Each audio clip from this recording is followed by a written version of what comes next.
My son thought I was just a senile old man good for spare parts. He thought that because I gave him my kidney to save his life, I had also given him permission to steal my legacy. He watched his wife kick me out of my own house while I was still bleeding from the surgery staples. They thought they had buried me alive in a cheap nursing home, but they forgot one thing. I am Otis King. I built the foundation of this family with my own sweat, and I know exactly where the demolition charges are planted. Before I tell you how I turned their victory champagne into vinegar, do me a favor. Hit that like button and subscribe if you believe that betrayal should never go unpunished. And tell me in the comments, have you ever sacrificed everything for someone who didn't deserve a dime? I am Otis King, 72 years old. My hands are rough like sandpaper, and my back is stiff from 40 years of laying brick and pouring concrete in the Chicago wind. I thought I had built a dynasty. I thought I had raised a son to be a man. But as I opened my eyes in that recovery room, the only thing I had built was my own coffin. The anesthesia was still heavy in my head, a thick gray fog that made the room spin. My mouth felt like I had swallowed a handful of dry sand. I blinked, trying to focus on the ceiling tiles. The pain hit me a second later, a sharp burning fire in my lower left side. It took the breath out of my lungs. I reached down, my fingers brushing against the thick bandages wrapped around my waist. I smiled. It was a weak, tired smile, but it was real. I had done it.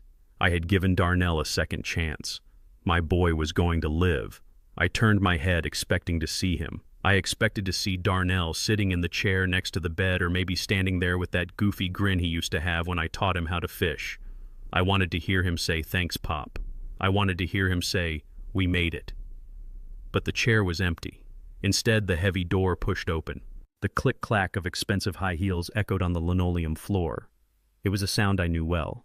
It was the sound of my daughter-in-law, Tiffany. She walked in like she owned the hospital. She was wearing a cream-colored power suit that probably cost more than my first truck. Her hair was pulled back tight, her makeup was flawless, and her eyes were cold as ice. She didn't look at my face. She didn't look at the monitors beeping steadily beside me. She looked at the clock on the wall as if I were an appointment that was running late. "Tiffany," I croaked, my voice rasping in my throat. "Where is Darnell? Is he okay? Does the kidney work?" She stopped at the foot of the bed. She didn't come closer. She didn't reach out to hold my hand. In her right hand, she held a black plastic garbage bag. It was cinched tight at the top. "Darnell is fine, Otis," she said. Her voice was flat, professional, like she was explaining a mortgage rate to a client. The transplant was a success. His body accepted the organ immediately. "Thank God," I whispered, closing my eyes for a moment. "That is all I prayed for." Tiffany dropped the black bag onto the foot of my bed. It landed with a soft thud. It looked lumpy and sad. "We need to talk about the recovery process," she said. I tried to sit up, wincing as the staples pulled at my skin. "Yeah," I said. "When can I go home? I hate hospitals. I want to sleep in my own bed. I want to sit on my porch and watch the lake." Tiffany let out a short sigh like she was dealing with a slow child. "That is the problem, Otis. You cannot go home." I frowned, the fog in my brain clearing just enough to let the confusion in. "What do you mean?" "The doctor said 3 days. I am strong as an ox." "It is not about you," she said, crossing her arms. "It is about Darnell. He is on heavy immunosuppressants. His immune system is basically zero right now. The doctor said he needs a completely sterile environment. No germs, no dust. And frankly, Otis, you are a walking health hazard." I stared at her. I had showered every day of my life. I kept my house spotless. "I am his father," I said, my voice hardening. "I just gave him a part of my body. I am not a germ." "You work with dirt, Otis," she said, inspecting her manicured fingernails. "You have always been rustic. We cannot take the risk. Darnell needs absolute purity. And besides, the house is too small for 3 people when one of them needs 24-hour care." "Too small," I repeated. The house was 6,000 square feet. I built it with 5 bedrooms specifically, so my family would never be cramped. "So where am I supposed to go?" I asked, feeling a cold dread starting to pool in my stomach that had nothing to do with the surgery. Tiffany pointed to the window. "I made arrangements. There is a van waiting downstairs. It is from the Sunset Pines facility." Sunset Pines. I knew that place. It was a state-funded warehouse for the elderly on the far side of town. It was where people went to die when nobody loved them. It smelled of urine and boiled cabbage. "You are joking," I said. "I am not going to a nursing home. I have a home. My name is on the deed." Tiffany smiled then. It was a tight, triumphant smile that didn't reach her eyes. "Actually, it isn't." She reached into her designer purse and pulled out a folded piece of paper. She unfolded it and held it up. It was a legal document. I squinted, trying to read the fine print without my glasses. "Do you remember signing the consent forms before the surgery?" "Otis," she asked softly, "you were very anxious. You were in a lot of pain. The nurse gave you a little extra morphine to help you relax." I remembered. I remembered the nurse. I remembered Tiffany standing over me holding a stack of papers, telling me it was just standard liability waivers for the hospital. She had held the pen for me because my hands were shaking. She had guided my signature. I signed the medical release, I said. "You signed a quitclaim deed," she corrected me. "You transferred the title of the property on Lakeshore Drive to Darnell and myself. It was a gift, Otis. A beautiful, generous gift to ensure your son's future security." The room went silent. The beeping of the monitor seemed to speed up. Beep, beep, beep. "You tricked me," I whispered. "You drugged me and you stole my house." "I helped you do what was best," she said, putting the paper back in her purse. "Darnell agrees. He thinks it is for the best. He thinks you are too old to manage such a big property anyway. He wants you to be somewhere safe, somewhere with supervision." I felt a surge of rage so hot it almost blinded me. I ripped the IV line out of my arm. Blood splattered onto the white sheets. "Where is he?" I roared, swinging my legs over the side of the bed. The pain tore through me, but I didn't care. "Where is my son? Let me talk to him." "Darnell would never do this." Tiffany didn't flinch. She pressed the call button on the wall. "Darnell is in isolation," she said calmly. "And he doesn't want to see you. He is very emotional right now. He thinks you are having a mental breakdown, which looking at you now seems accurate." Two large security guards burst into the room. They were wearing dark uniforms and looking ready for a fight. "He is becoming violent," Tiffany told them, stepping back and pointing at me. "He is delirious. Please remove him from the premises. The transport van is waiting at the south exit." "Get your hands off me," I growled as the first guard grabbed my arm. "I am Otis King. I built this wing of the hospital. Check the plaque in the lobby." "Sir, you need to calm down," the guard said, twisting my arm behind my back. I looked at Tiffany. She was picking up her purse, smoothing down her skirt. She looked bored. "My clothes?" I yelled. "Those are hospital gowns."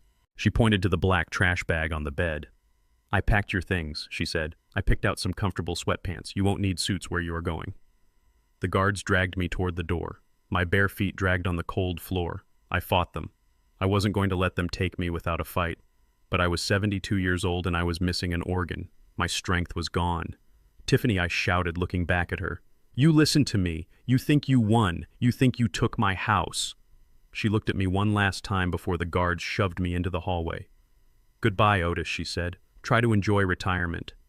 They dragged me down the corridor. Nurses stopped and stared. People whispered. I saw the pity in their eyes. They saw a crazy old man being evicted. They didn't see a father who had just been gutted by the people he loved most. They took me down the service elevator. They didn't even take me through the main lobby. They threw me out the back door onto the loading dock where the dumpsters were kept. The Chicago sky was gray and heavy. Rain was falling in sheets, freezing cold rain that soaked through my thin hospital gown in seconds. I clutched the black trash bag to my chest, shivering uncontrollably. The van from Sunset Pines was there. It was a rusted white Ford with a dented bumper. The driver, a guy with a cigarette hanging out of his mouth, honked the horn. "You coming or what, Pops?" he yelled over the rain. "I ain't got all day." I stood there in the rain. Water dripped off my nose. The incision in my side was throbbing with a dull, heavy ache. I looked up at the hospital tower. Somewhere on the 4th floor in a warm, sterile room, my son was lying in a bed alive because of the blood I gave him, protected by the wife who had just stolen my life.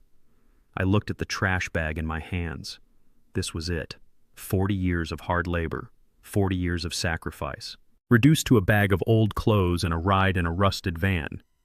But as the cold water ran down my back, something happened. The shock started to fade, and in its place a small, hot ember of anger began to glow. They thought I was trash. They thought I was finished. I didn't get in the van. I waved the driver away. "Beat it," I growled. He looked surprised, shrugged, and drove off, splashing dirty water onto my legs.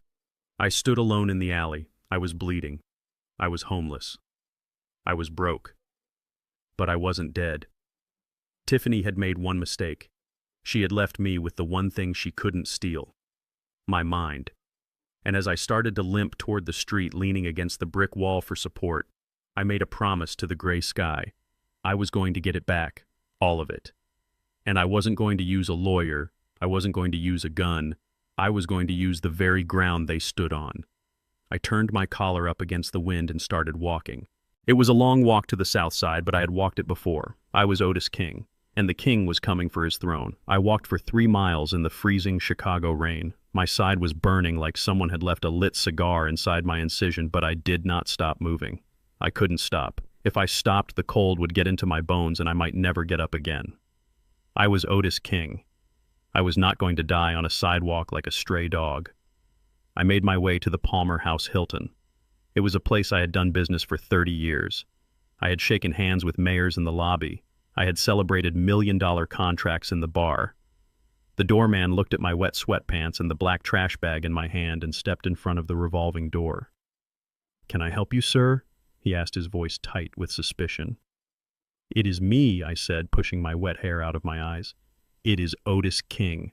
Get out of my way, son." He squinted, looking past the grime and the bloodstain on my shirt. Recognition dawned on his face, followed by shock. "Mr. King," he stammered. "I am so sorry. I didn't recognize you. I look like hell. I finished for him. I need a room, the penthouse suite, and I need a doctor." I walked to the front desk. The marble floor was slippery under my wet sneakers. I pulled my wallet out of the trash bag. It was the only thing I had managed to grab before the guards threw me out. I pulled out my American Express black card. It was heavy. It was made of titanium. It was the symbol of everything I had achieved. I slapped it on the counter. One night I told the clerk, "And get me a bottle of bourbon." The young woman behind the desk looked at the card, then at me. She typed something into her computer. She frowned. She swiped the card. The machine beeped. A harsh, angry sound. She tried it again. Beep. "Mr. King," she said softly, "the card has been declined. Try the Visa." I said, my hand shaking as I pulled out another card. "Declined." "Try the MasterCard." "Declined." She looked up at me with pity. That look hurt more than the surgery. "Sir, the system says these accounts have been frozen by the primary account holder's power of attorney. There is a flag on your file. It says—" She paused, biting her lip. "What does it say?" I demanded. "It says the owner has been declared mentally incompetent due to advanced dementia," she whispered. "All assets are under the control of Mrs. Tiffany King." I laughed. It was a dry, cracking sound that made the people in the lobby turn and stare. Dementia, that was her play. She hadn't just stolen my house. She had stolen my name. She had declared me crazy so she could lock up my money. I was a billionaire on paper, but right now I couldn't even buy a sandwich. I took my cards back. "Keep the room," I said. "I prefer fresh air anyway." I walked back out into the rain. I had no money, I had no car, I had no phone, as mine was still sitting on the bedside table in the hospital. I was a ghost in my own city. I couldn't stay downtown. The police would pick me up for vagrancy, and if they ran my name, they would see the medical alert Tiffany had probably put out. They would drag me to the nursing home. I had to go back to the beginning. I walked to the subway station and jumped the turnstile. I took the red line south. The deeper we went into the south side, the more the faces on the train looked like mine. Tired, hard, survivors. I got off at 63rd Street. The smell of the neighborhood hit me. Fried chicken, exhaust fumes, and damp concrete. It smelled like home. I walked 3 blocks to a building with bars on the windows and a neon sign that buzzed and flickered. Jerome's Pawn and Loan. I banged on the metal shutter. "We are closed," a voice boomed from inside. "Come back tomorrow or I call the dogs." "Jerome," I yelled. "It is Otis. Open the damn door." There was a silence. Then the sound of heavy locks turning. The shutter rolled up. Jerome stood there. He was 6 feet 5 inches of muscle, wearing a gold chain thick enough to tow a truck. He looked at me, his eyes going wide. "Mr. O," he said. He pulled me inside and slammed the shutter down. He looked at the trash bag. He looked at my shivering hands. "What happened, boss?" he asked. "I saw on the news you were in surgery. I thought you were living the good life." I sat down on a crate of old vinyl records. Jerome handed me a towel and a bottle of cheap brandy. I drank it straight, feeling the fire burn away the chill. I told him everything. The surgery, the quitclaim deed, the nursing home van, the frozen accounts. Jerome listened, his fists clenching and unclenching. He was a man of the streets. He knew about robbery. But this was cold. So they took it all. Jerome asked quietly. "The house, the money, the cars. They took everything that had my name on it," I said. I reached into the trash bag and pulled out the one thing of value I had left. It was a vintage Patek Philippe watch. Lucille had given it to me for our 30th anniversary. It was worth $50,000 easily. "I need cash, Jerome," I said, holding it out. "And I need a burner phone. And I need a place to sleep that isn't a cage."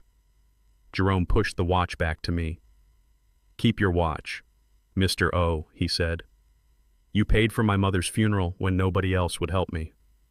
My shop is your shop. You sleep in the back office. It ain't the Ritz, but it's warm." He went to the register and pulled out a stack of 20s and a prepaid smartphone. I turned on the phone. My fingers felt thick and clumsy. I dialed the only number I had memorized besides my own. Darnell. I didn't call. I texted, "I am alive, and I am watching." The reply came 3 minutes later. It wasn't an apology. It wasn't a plea for forgiveness. "Dad, please stop. You are sick. Tiffany is doing this for your own good. You are confused. The house is already sold. We signed the papers an hour ago. We are moving on. Please just go to the nursing home. You are old. You don't need that much money anyway. Let us live our lives." I stared at the screen. You are old. You don't need money. That was it. That was the sentence that severed the last thread of hope I had for my son. He didn't just stand by and watch. He justified it. He told himself I was a burden so he wouldn't have to feel like a thief. He was weak, and his weakness had made him evil. I put the phone down. I didn't cry. I felt a strange sense of calm settle over me. The father in me died in that pawn shop. The businessman was waking up. "Jerome," I said. "Do you still have the number for Bull Johnson?" The lawyer Jerome asked. "The one who got disbarred for bribing a judge in '98. "That is the one," I said. Jerome scrolled through his contacts and read the number out loud. I dialed. It rang 4 times. "Yeah," a gravelly voice answered. "Who is this?" "It is Otis King Bull." There was a pause. Then a laugh that sounded like a car engine trying to start. "Otis, I heard you were dead. Or crazy. Or both. I am neither," I said. "I need you to work for me. I don't practice anymore, Otis. They took my license. I spend my days betting on horses and drinking bad scotch. I don't need you to go to court, Bull," I said. "I need you to go to the Hall of Records." I explained the situation. I told him about the quitclaim deed Tiffany had tricked me into signing. "She got you?" Otis Bull said, his voice sympathetic. "If you signed it, and she has witnesses, and she has a power of attorney saying you are incompetent, it is airtight. She owns the house. She can sell it to the Pope if she wants to." I leaned back against the dusty shelves of the pawn shop. I looked at a rusted circular saw hanging on the wall. I remembered using a saw just like that when I cleared the lot on Lakeshore Drive 50 years ago. "Bull," I said softly. "Do you remember when I bought that property in 1970? "Yeah," Bull said. "I handled the closing. It was a mess. The previous owner was a racist who didn't want to sell to a black man." "Exactly," I said. "He wouldn't sell me the house, so I had to get creative. We set up a land trust." I heard Bull stop breathing on the other end of the line. I could hear the gears in his legal mind starting to turn, grinding off the rust. Otis Bull whispered, "Are you saying what I think you are saying?" "I bought the dirt, Bull," I said. "I bought the land under a 99-year ground lease. The house, the structure, was a separate deed. I built the new mansion on top of it, but I never merged the titles." I paused, letting the implication hang in the air. "Tiffany made me sign a quitclaim deed for the residence," I said. "She owns the bricks. She owns the roof. She owns the marble floors she loves so much. But she doesn't own the ground it sits on." Bull finished, and I could hear the grin in his voice. "She sold the house today, Bull," I said. But a house can't exist without land. And according to the original lease agreement from 1970, if the structure is transferred to a hostile party without the landowner's consent, Bull quoted from memory, the landowner has the right to sever all ground connections. Exactly, I said. I looked at Jerome, who was watching me with wide eyes. Jerome, give me another drink, I said. Bull, I continued into the phone. Get down to the records office first thing in the morning. Pull the original land trust agreement. Tiffany thinks she sold a $5 million mansion. I want you to prove that she actually just sold a pile of bricks sitting on my private property. And Otis Bull asked, what about the utilities? The water pipes, the electric lines, they run through your ground. I smiled. It was the first time I had smiled for real since the surgery. That is the best part, Bull. Those aren't city pipes. I laid them myself in 1972. They are private infrastructure. And as the landlord, I think I have a maintenance issue that needs immediate attention. I hung up the phone. I lay down on the cot in the back room. The smell of old electronics and dust was thick, but to me it smelled like a war room. Darnell thought I was helpless. Tiffany thought I was senile. They forgot that before I was a rich man, I was a builder. And a builder knows that if you control the foundation, you control the house. Let them have their party tonight. Let them drink their champagne. Tomorrow the landlord is coming to collect rent, and the price is going to be higher than they can pay. The smell of old electronics and dust in the back room of Jerome's pawn shop was a far cry from the lavender air fresheners Tiffany used to spray in my house. But to me, this dusty room smelled like truth. I sat on a milk crate staring at a wall covered in pawn tickets while Jerome paced back and forth. He had been out on the street all morning digging into the shadows of Chicago, pulling on threads that I didn't even know existed. When he finally stopped pacing and looked at me, his face was grim. Jerome is a big man built like a linebacker with hands that can crush a brick but handle a diamond with the tenderness of a surgeon. He doesn't get scared easily, but today he looked worried. You were right, boss.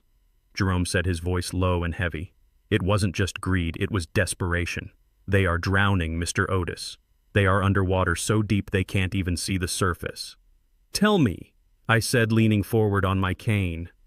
Jerome pulled a crumbled piece of paper from his pocket. I talked to my cousin who runs security at the Riverboat Casino, and I have a buddy who works in the back office of a crypto exchange. He smoothed the paper out on the desk. Darnell owes $2 million, Jerome said. I felt a sharp pain in my chest right where my heart used to beat with pride for my son. $2 million. Gambling, I asked. Sports betting and high-stakes poker. Jerome nodded. He has been chasing losses for 3 years. The sharks he owes. They aren't the kind who send you a bill in the mail. They are the kind who break your legs first and ask for payment later. That is why he needed the house, Mr. Otis. He has a deadline. If he doesn't pay by Friday, they are going to hurt him. I closed my eyes.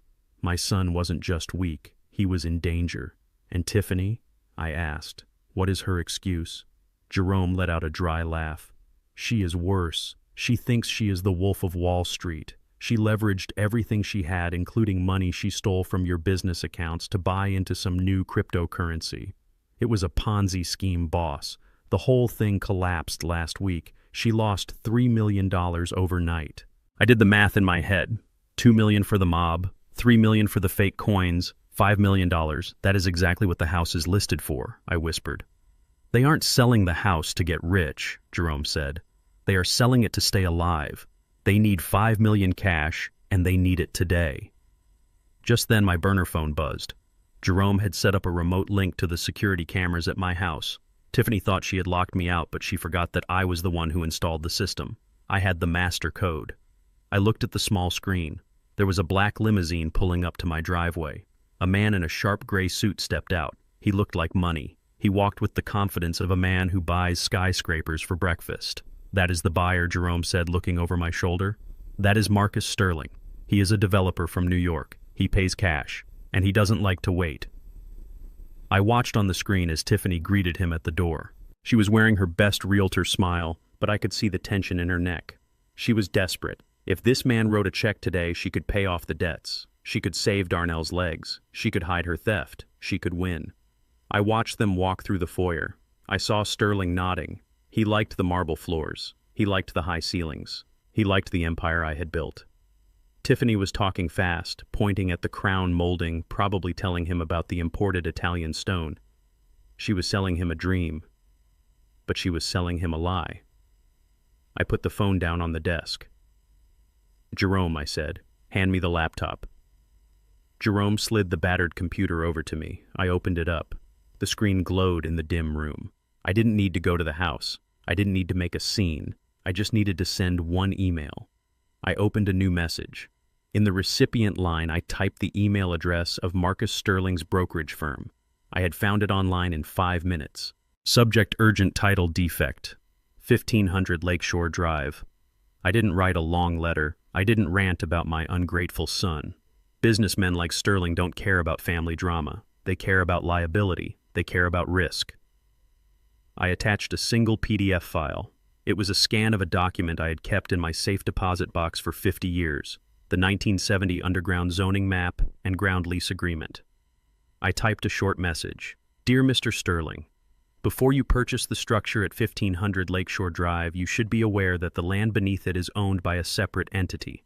The ground lease explicitly states that any transfer of the structure without the landowner's written consent results in the immediate forfeiture of all subsurface infrastructure rights. Buying this house is buying a car with no engine. Proceed at your own risk. Signed, the landlord." I hovered my finger over the enter key. "If I send this," I said to Jerome, "the deal dies. And if the deal dies, the sharks come for Darnell." Jerome looked at me. He didn't tell me what to do. He just waited. I thought about Darnell lying in that hospital bed, letting his wife throw a garbage bag at me. I thought about the text message he sent me. "You are old. You don't need money." "He made his bed," I said softly.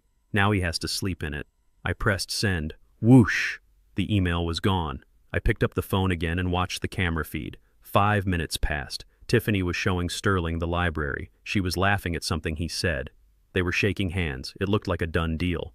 Then Sterling's phone rang. He pulled it out of his pocket. He looked at the screen. He frowned. He held up a hand to stop Tiffany from talking.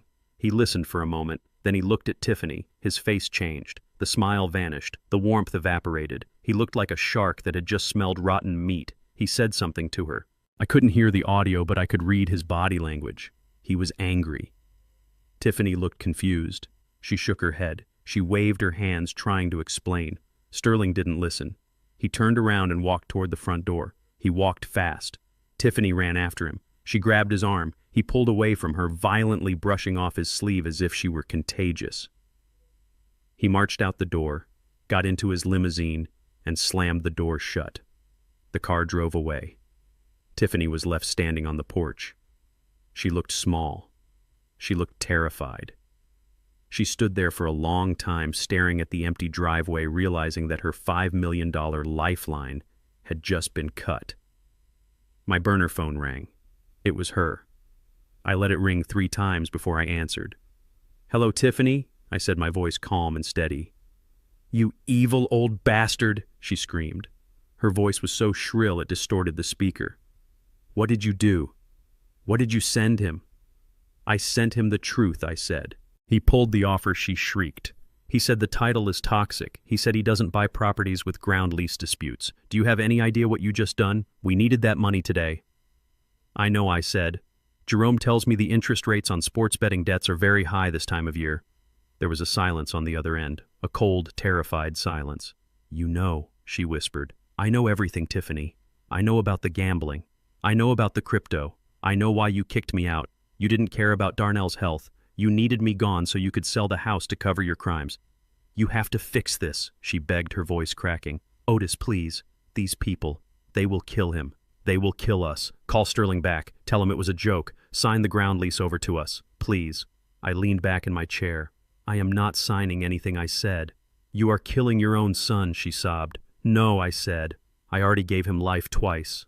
Once when he was born, and once on that operating table. I am done saving him. If he owes money to bad men, maybe he should have thought about that before he bet the house I built." "Otis, wait." "Goodbye, Tiffany." I hung up the phone. I looked at Jerome. He poured me another glass of brandy. "That was cold, boss," he said. "It had to be," I said, taking a sip.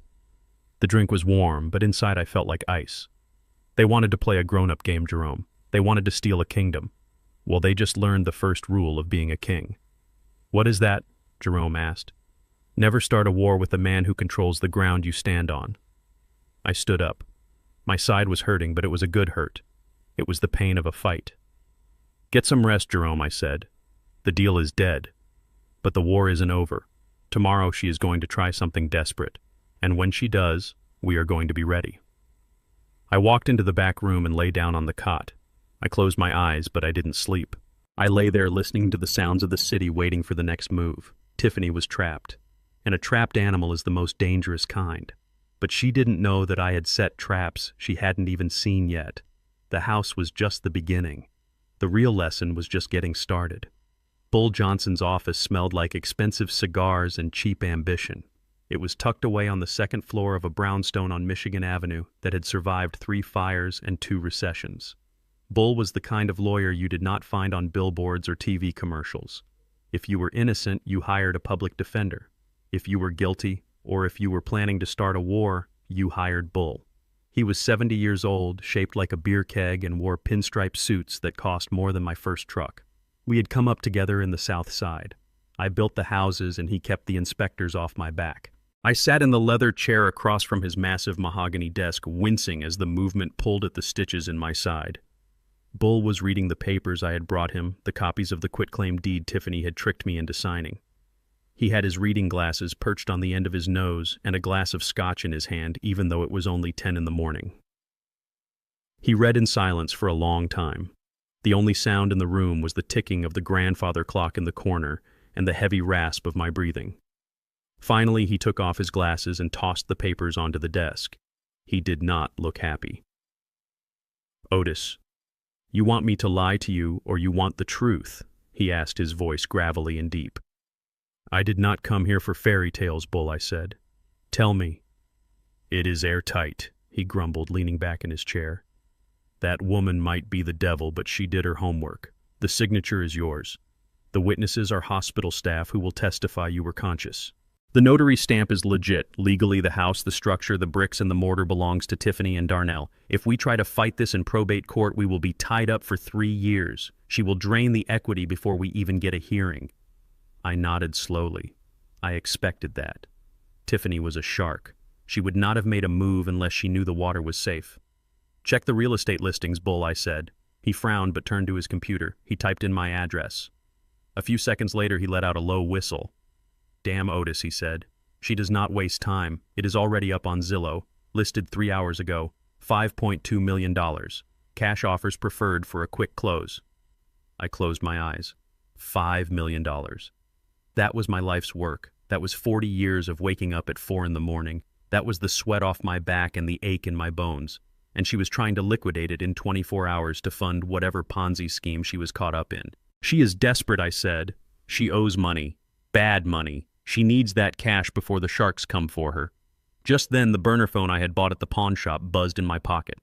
I had given the number to only one person besides Jerome, my son. I had texted him earlier just a simple message. "I am alive." I looked at the screen. It was Darnell. I put it on speaker and set it on Bull's desk. Pop Darnell's voice came through thin and shaky. He sounded like he was crying. "Pop, are you okay?" I stared at the phone. I wanted to reach through it and shake him. I wanted to ask him how he could let them cut me open and throw me away. But I stayed silent. "Pop, please," he sobbed. "I am so sorry. I did not know she was going to kick you out so fast. I thought we would have more time to talk about it. But Tiffany, she says it is for the best. She says we need the money to start over. She says the house is too big for us anyway." "You signed the papers too, Darnell," I said, my voice cold. "You watched her pack my bag." I know, he stammered. "But I am sick, Pop. I am so weak. I can't fight her. You know how she is. She just wants us to be secure." "Secure," I repeated. "By making your father homeless." Suddenly, there was a scuffling sound on the other end of the line, a screech. Then Tiffany's voice cut through sharp as a razor. "Stop calling him Darnell!" she yelled. Then she spoke directly into the phone. "Listen to me, old man. I do not know where you are, and I do not care. The house is sold. We have a buyer coming in an hour, a cash buyer from Dubai. By tomorrow morning, the money will be in an offshore account, and there is nothing you or your ghetto lawyers can do about it. So go find a bridge to sleep under and leave us alone." The line went dead. Bull looked at me, his eyebrows raised. "That is a charming woman." I picked up the phone and put it back in my pocket. The pain in my side was throbbing again, but the fire in my gut was hotter. Darnell's apology was pathetic. He was not sorry for what he did. He was sorry he felt guilty about it. There is a difference. And Tiffany. She thought she had won. She thought the game was over because she held the deed to the house. But she forgot one thing. She forgot to check the history of the land. "Open the safe, Bull," I said. Bull looked confused, but he stood up and walked over to the wall safe behind a painting of the Chicago skyline. He spun the dial and opened the heavy door. Inside was a single yellow document that I had asked him to keep for me 30 years ago. He pulled it out and blew the dust off the cover. The 1970 Land Trust Agreement. Bull read the title. "Otis, what is this?" "I haven't looked at this in decades." "I bought that land in 1970, Bull," I said, leaning forward. "Back then they did not want to sell to black folks in that neighborhood. I had to set up a special arrangement. I had to buy the land separately from the structure that was on it. I tore down the old shack and built the mansion myself. But I never merged the deeds. I tapped the desk with my finger. Tiffany has the quitclaim deed for the house, the structure, the walls, the roof, the swimming pool. She owns the building." I paused, letting a small, grim smile touch my lips. "But I own the dirt, Bull. I own the ground it sits on. And I own the infrastructure underneath it." Bull's eyes went wide. He flipped through the yellowed pages frantically, his legal mind racing to catch up. He stopped at page 12, his finger tracing a paragraph written in typewriter font. "The dead ground clause," he whispered, reading aloud.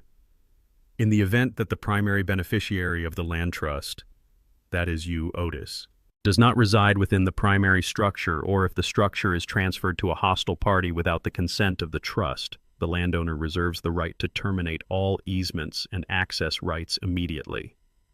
He looked up at me, a grin spreading across his face. "Easements, Otis. That means the driveway," I said. "That means the private road leading up to the house. And," Bull continued, reading further, "the landowner retains sole ownership and control of all subsurface private utilities installed by King Construction, including but not limited to the private water main and the dedicated electrical substation." "Exactly," I said. I leaned back in the chair, ignoring the pain. "When I built that house, the city water lines did not reach that far out. I had to lay my own pipes. I had to run my own power lines from the main grid 3 miles away. Those pipes and those wires are not public property, Bull. They are private property, my property." I looked at the clock on the wall. "She has a buyer coming in an hour," I said. "A cash buyer. They are going to want to inspect the house. They are going to want to flush the toilets. They are going to want to turn on the lights to see the chandeliers." Bull started laughing. It was a deep belly laugh that shook the room. "You want to cut them off," he choked out. "I do not want to sue her, Bull," I said. "I do not want to drag this out in court. I want to make that house uninhabitable. I want to make it worthless. A $5 million mansion is just a pile of fancy bricks if you cannot take a shower in it." "But Otis," Bull said, wiping tears of laughter from his eyes, "Darnell is in there. He just had surgery. He is in a $5 million house," I said, my voice hardening. "He can buy bottled water. Or better yet, he can drink the expensive champagne they bought to celebrate kicking me out." I stood up. "Draft the notice, Bull. Not a lawsuit. A notice of termination of easement. Delivering it to the utility companies. Tell them that the unauthorized use of my private infrastructure must stop immediately. Tell them to pull the meters." Bull was already typing, his fingers flying across the keyboard. "And Otis?" he asked without looking up. "Yeah. What about the driveway?" I walked to the door. "I'm going to handle the driveway myself," I said. "I have a buddy at the impound lot who owes me a favor. I think a couple of concrete barriers across the entrance will send the right message to that buyer from Dubai." I walked out of the office and back into the cold Chicago wind. I felt lighter. The pain was still there, but now it had a purpose. Tiffany wanted to play games with paper, fine. I was going to play games with physics. She stole the house. I was about to steal the ground from under her feet. I hailed a cab. "Take me to the water department," I told the driver, "and step on it. I have a valve to close." It had been exactly 1 week since they cut me open. 1 week since they stole a part of my body and threw the rest of me into the garbage. My side was still healing, the stitches pulling tight against my skin with every breath I took. but the pain had changed. It was no longer a sharp, screaming agony. It had settled into a dull, heavy throb, a constant reminder of what had been taken. But as the black Lincoln Town car rolled slowly down the long, winding driveway of the estate I had built with my own hands, I did not feel like a victim. I felt like a judge arriving for sentencing. The house was lit up like a Christmas tree, even though it was late January. Every window I had framed, every archway I had leveled was glowing with golden light. I could hear the music from inside the car, a soft, expensive jazz that drifted out into the cold night air. The driveway was lined with luxury cars, Mercedes, BMWs, Teslas. They were parked on the asphalt I had laid oblivious to the man who owned the ground beneath their tires. Tiffany called it a recovery gala for Darnell. That is what the invitation said. But I knew better. There was a subtle sign near the gate, tasteful and discreet, that said, "Open House."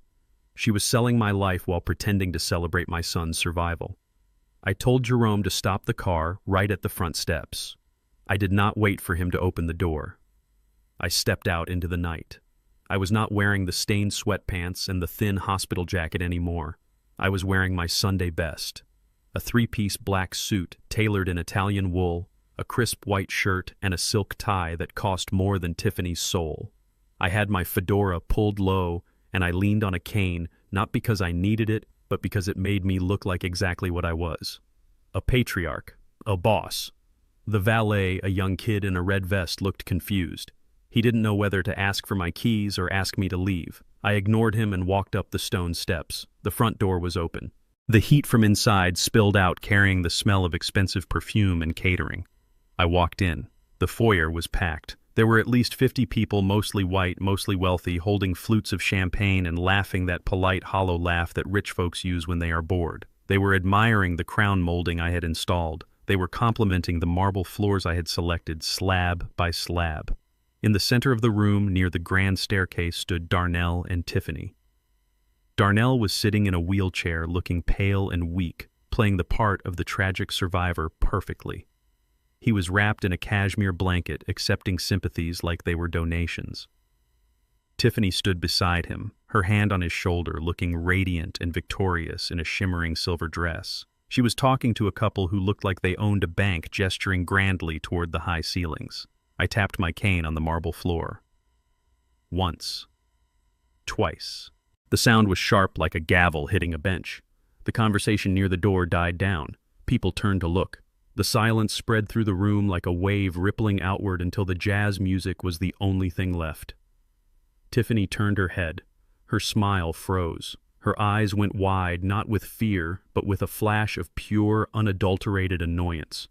She excused herself from the potential buyers and marched toward me, her heels clicking aggressively on the stone. "What are you doing here, Otis?" she hissed, keeping her voice low so the guests wouldn't hear. "I thought I made myself clear. You are trespassing." I looked past her at the guests who were now whispering and staring. I saw Darnell shrink into his wheelchair, pulling the blanket up higher as if he could hide from me.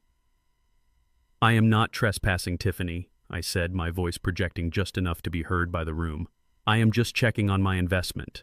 Two large security guards in black suits started moving toward me from the corners of the room. Tiffany raised a hand to stop them, realizing that dragging an old man out by force in front of buyers might spoil the mood. "You have 5 seconds to leave before I have you arrested for harassment." She smiled, a tight, venomous expression that didn't reach her eyes. "You look ridiculous, Otis.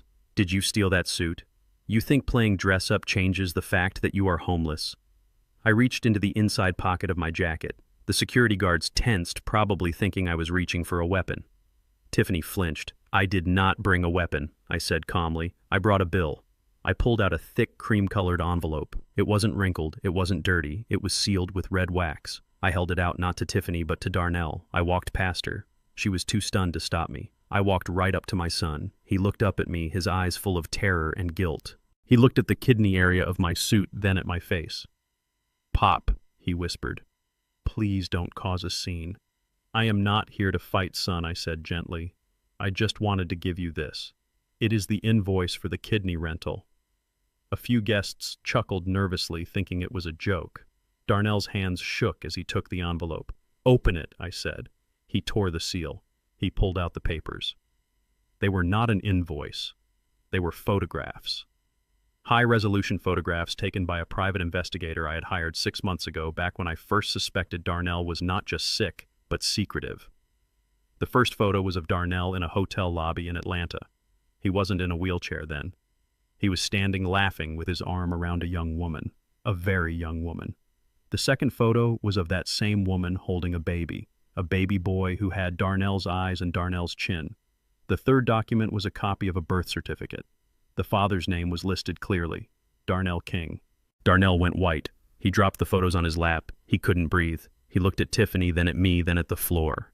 Tiffany, who had been watching like a hawk, snatched the photos from his lap before he could hide them.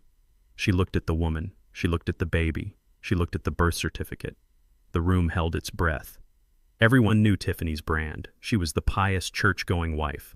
She posted Bible verses on social media every morning. She built her entire image on the sanctity of marriage and family values. I expected her to scream. I expected her to slap him. I expected her to crumble. That was why I brought the envelope. I wanted to drive a wedge between the two thieves. I wanted to watch them turn on each other. Tiffany stared at the photo of the illegitimate child for a long, agonizing 10 seconds. Then she did something that chilled my blood. She laughed. It was a short, dismissive sound. She looked up at me, her eyes completely dead of emotion. She didn't look at Darnell with anger. She looked at me with pity. "Is this it, Otis?" she asked, waving the photo of the baby. "This is your big play. You think showing me that Darnell has a bastard in Atlanta is going to make me kick him out? You think this is going to stop the sale?" She ripped the photo in half. Then she ripped the birth certificate. She tore them into tiny pieces and let them flutter down onto Darnell's lap like confetti.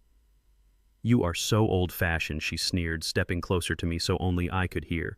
"You think I care where he puts his thing? You think I care if he has 5 kids in 5 different states?" She leaned in, her perfume thick and cloying. "I don't care about his morals, Otis. I care about his signature. I care about the $5 million this house is going to sell for tomorrow morning. We are not a love story. We are a corporation. And as long as the check clears, Darnell can sleep with the entire city of Atlanta for all I care. Money is the only god in this house now." She stepped back and turned to the security guard, snapping her fingers. "Get this trash out of my house. He is upsetting the buyers." I looked at Darnell. He was sitting there covered in the torn pieces of his secret life, looking small and pathetic. He didn't say a word. He didn't defend his child. He didn't defend his father. He just sat there and let his wife tear up his truth because he was too terrified of losing the money. The guards grabbed my arms. I shook them off. "Do not touch the suit," I warned them. "It costs more than your car." I adjusted my cuffs. I looked at Tiffany one last time. She was already turning back to the buyers, putting that fake plastic smile back on her face, apologizing for the interruption of the senile old man.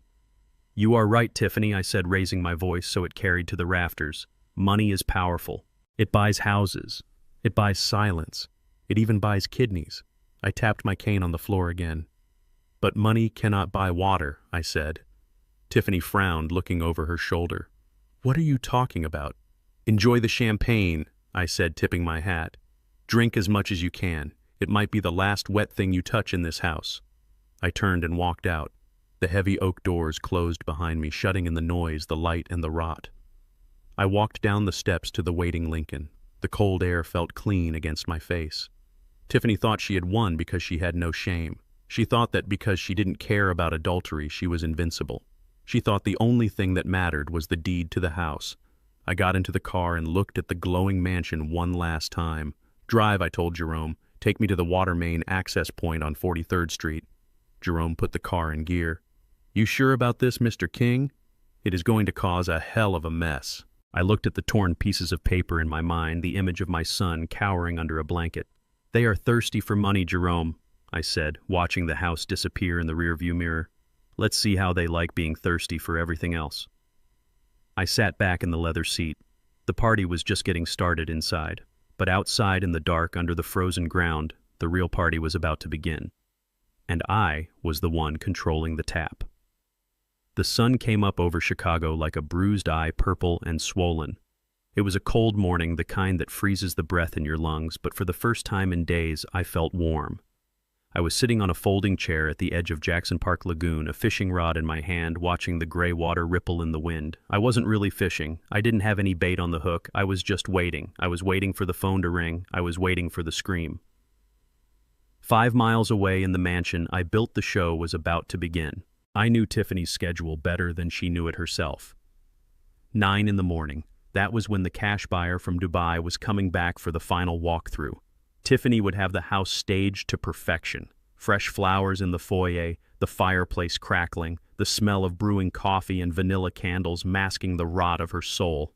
She would be walking them through the master suite, showing off the dual rain showers and the infinity tub. She would be talking about flow and feng shui. I checked my watch. 9:15. Right about now, the buyer would ask to use the bathroom. Or maybe Tiffany would turn on the kitchen tap to show off the water pressure. I closed my eyes and imagined the sound, the sputter, the cough of air in the pipes, the dry hollow hiss of a faucet with nothing behind it. My phone buzzed. It wasn't a call. It was a text from Jerome, who was parked down the street from the house. Target is in panic mode. Buyer just walked out. She is screaming at the meter man. I smiled and cast my line a little further into the water. Back at the house, the scene was playing out exactly as I had designed it. The water didn't just stop, it vanished. The 5 bathrooms in the house were now useless porcelain statues. The radiant floor heating system, which relied on hot water circulation, was dead. The massive aquarium in the study, the filters were sucking air. And the swimming pool well without the circulation pumps running, and with the main drain valve I had remotely triggered to flush mode before cutting the power, the water level was dropping fast, leaving a ring of scum and the smell of chlorine turning stagnant. I could see it in my mind. The buyer, a serious man in a tailored suit trying to wash his hands and getting nothing but a blast of rusty air. Tiffany smiling that frozen plastic smile, apologizing, blaming the city, blaming a burst main. She would run to the phone. She would call the Chicago Department of Water Management. She would scream at some poor clerk, and that clerk would look up the address. He would see the flag on the account, and he would say the words that would bring her world crashing down. "I am sorry, ma'am. That address is not serviced by the city. That is a private line owned by OK Construction. The owner requested a service termination." The phone in my pocket started ringing. It was Tiffany. I let it ring. I watched a duck paddle by unbothered by the cold. It rang again. And again. She was persistent. I will give her that. Rats usually are when the ship starts sinking. I waited until the 10th call before I picked up. "Hello," I answered, my voice calm like I had all the time in the world. "Turn it back on," she shrieked. Her voice was so loud I had to hold the phone away from my ear. There was no hello. No how are you. Just pure, unadulterated panic. "Turn what back on, Tiffany?" I asked, adjusting my hat. "The water, you old psycho. The water. The buyer just left. He walked out. He said he doesn't buy broken houses. Do you have any idea what you just did? You cost me $5 million. I reeled in my line a little. "I didn't cost you anything," I said. "I just exercised my rights as a landowner. You own the faucets, Tiffany. You own the pipes inside the walls, but the water that flows through them, that comes from my ground. And I don't give away my resources to strangers. You are going to jail," she screamed. "I called the police. I called your lawyer. This is illegal. You can't cut off utilities to a residence. There is a sick person in here. Darnell needs water." I paused. The mention of Darnell stung, but I pushed the feeling down. "Darnell has a credit card," I said. "He can order Evian." "I'm coming to find you, Otis," she yelled. "I know where you are. Jerome's idiot cousin told me you were at the lagoon. You better be there when I arrive, or I swear to God." She hung up. I put the phone down and poured myself a cup of coffee from my thermos. I wasn't running. I wanted her to come. I wanted her to look me in the eye when she realized that her $5 million kingdom was built on sand. 20 minutes later, a white Range Rover screeched into the gravel parking lot of the park. It was going way too fast. It skidded sideways, kicking up dust and rocks, almost hitting a lamppost. Tiffany jumped out. She wasn't wearing her realtor blazer anymore. She was in a messy bun and a tracksuit, looking like a woman on the edge of a nervous breakdown. She spotted me on the pier and marched over her face, red with rage. "Fix it," she demanded, stopping just inches from my chair. "Fix it right now. Call the company and tell them it was a mistake." I didn't look up. I kept my eyes on the bobber floating in the water. "It wasn't a mistake," I said. She kicked my tackle box. It skittered across the wood planks, spilling hooks and sinkers everywhere. "Stop playing games," she screamed. "Do you know what it smells like in that house? The toilets won't flush, Otis. Darnell is throwing up. He needs to be bathed. He has an incision that needs to be cleaned." "Then take him to a hotel," I said quietly. "Oh, wait. You can't. Because I froze the accounts." She grabbed the collar of my jacket, her nails digging into the wool. "You are a monster," she spat. "You are trying to kill your own son." I looked up then. I looked right into her eyes. "I gave him a kidney," I said, my voice low and dangerous. "I gave him life. And you two took it and tried to erase me. You want to talk about monsters? Look in the mirror, girl." She let go of me, stepping back as if burned. She realized that physical intimidation wasn't going to work. I was old, but I was made of iron. She took a breath, trying to compose herself, trying to switch tactics. The tears started. Fake tears. I had seen them 1,000 times. "Otis, please," she sobbed, clasping her hands together. "Look, I'm sorry. Okay, I'm sorry about the nursing home. I was stressed. Darnell was sick. We weren't thinking clearly. But you made your point. You won. Please just turn the water back on. We can talk about the house. We can work something out." I watched her performance. It was good. Oscar-worthy. But I knew the script. "There is nothing to work out," I said. "You want the water? You can have it." Her eyes lit up. "Really? Thank you, Otis. I knew you were a reasonable man. I'll call the buyer back and—" "It will cost you $1 million, I interrupted. She froze. "What?" "A reconnection fee," I said, shrugging. "Okay. Construction charges a premium for emergency services. $1 million. Cash. Deposited into the account of my choosing." "You're insane," she whispered. "We don't have $1 million liquid. You know that. All our money is tied up in the house." "Then you better sell it fast," I said. "Oh, but wait, you can't sell a house with no water. Sounds like a dilemma, Tiffany." She stared at me with pure hatred. The mask slipped completely. "I will see you dead," she hissed. "I will wait until that other kidney fails, and I will laugh at your funeral." My phone buzzed again. This time it wasn't Tiffany. It was Dr. Hart. I held up a finger to silence Tiffany and answered. "Otis." The doctor's voice was tight with urgency. "Where are you?" "Fishing," I said. "What's wrong?" "Darnell just called me," she said. "He's running a fever, a high one, 103. He says he's dizzy and he's stopped producing urine." My hand tightened on the rod. Stopped producing urine meant the kidney was shutting down. "Is it the rejection?" I asked. "It's dehydration and stress," Dr. Hart said. "He's not drinking enough fluids because the water is off and the cortisol levels from the panic are spiking his blood pressure." "Otis, listen to me. If he doesn't get hydrated and stabilized in the next hour, that kidney is going to infarct. It will die, and he might go septic." I looked at Tiffany. She was watching me, trying to figure out who I was talking to. She saw the change in my face. She saw the flicker of fatherly fear that I couldn't hide. "Is it Darnell?" she asked, stepping closer. "Is he okay?" I listened to Dr. Hart. "He needs to go to the ER, Otis," the doctor said. "Now." I lowered the phone. "Your husband is dying," I told Tiffany. Her face went pale. "What?" "Dr. Hart says he has a fever of 103. His kidneys are shutting down from dehydration." Tiffany didn't move toward her car. She didn't pull out her phone to call 911. She looked at me, and I saw the gears turning in her head. She wasn't thinking about Darnell's life. She was thinking about the asset. If Darnell died, the house was hers free and clear. But if Darnell died, she lost the sympathy card. She lost the victim narrative. "Call an ambulance," I yelled at her, breaking my own composure. "Go." She stood there for a second longer, weighing her options. Then she sneered at me. "If he dies, it's murder, Otis, and I will make sure everyone knows you did it."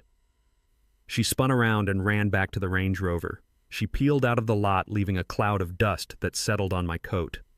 I sat there alone on the pier. The silence of the lake felt heavy now. I looked at the water.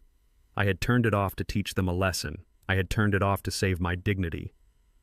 But now my son was burning up in that dry, empty house. I put the phone to my ear again. Dr. Hart was still on the line. "Alana," I said, my voice trembling. "I'm here, Otis." "Go to the house," I said. "Pick him up. If Tiffany doesn't take him, you take him." "I'm already on my way," she said. "But Otis, you need to know something." "What?" "I ran a toxicology screen on the blood sample we took from you yesterday.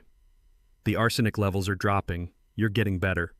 But Darnell, his blood work from the hospital before discharge showed something else. What I asked. He wasn't just taking the meds we gave him, she said. There were traces of diuretics in his system. Water pills. I frowned. Why would he take water pills? He needs hydration. Exactly, she said. Someone was giving him diuretics to dehydrate him on purpose, to make him look sicker, to make the recovery look harder so they could delay your return to the house. Tiffany. She was drying him out.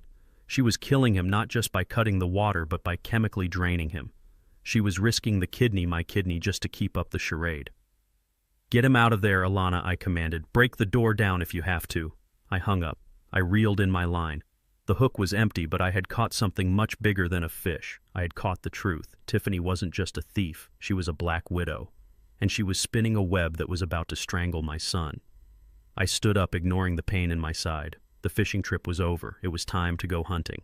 I walked to the Lincoln where Jerome was waiting. Where to? Boss Jerome asked. The hospital, I said. And Jerome, yeah. Call the boys. Tell them to find out where Tiffany banks, not the joint accounts, the secret ones, the ones she thinks I don't know about. You got it. I looked out the window as we drove away. The city looked cold and hard, but I was harder. I was Otis King. And nobody hurts my blood, not even my blood. The rain outside the pawn shop window had turned into a steady, rhythmic drumming against the metal security grates. It was the kind of gray, relentless Chicago rain that washes away the dirt, but leaves the grime. I sat in the back office nursing a cup of lukewarm coffee, listening to the clock on the wall tick away the seconds of my son's life. My side was throbbing, a dull, heavy ache where my left kidney used to be. Every time I breathed in, I felt the ghost of that organ. It was strange. They say amputees feel phantom limbs. I felt a phantom filter. I felt the absence of the piece of me that was currently inside Darnell, trying desperately to keep him alive while his wife played chess with his mortality. But as I sat there rubbing the scar through my wool sweater, I wasn't thinking about my own pain. I was thinking about Lucille, my wife, my partner, the only woman I ever loved. She died 20 years ago on a Tuesday just like this one. It was raining then too. I remembered the sound of the dialysis machine in the clinic. The whoosh and click, the smell of antiseptic and despair.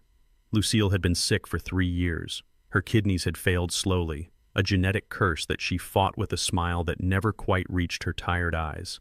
I was building the business back then. We were doing okay, but we weren't rich. Not yet. The insurance had caps, the treatments were expensive, and the list for a transplant was a mile long. You had to have money to jump the line. You had to have influence.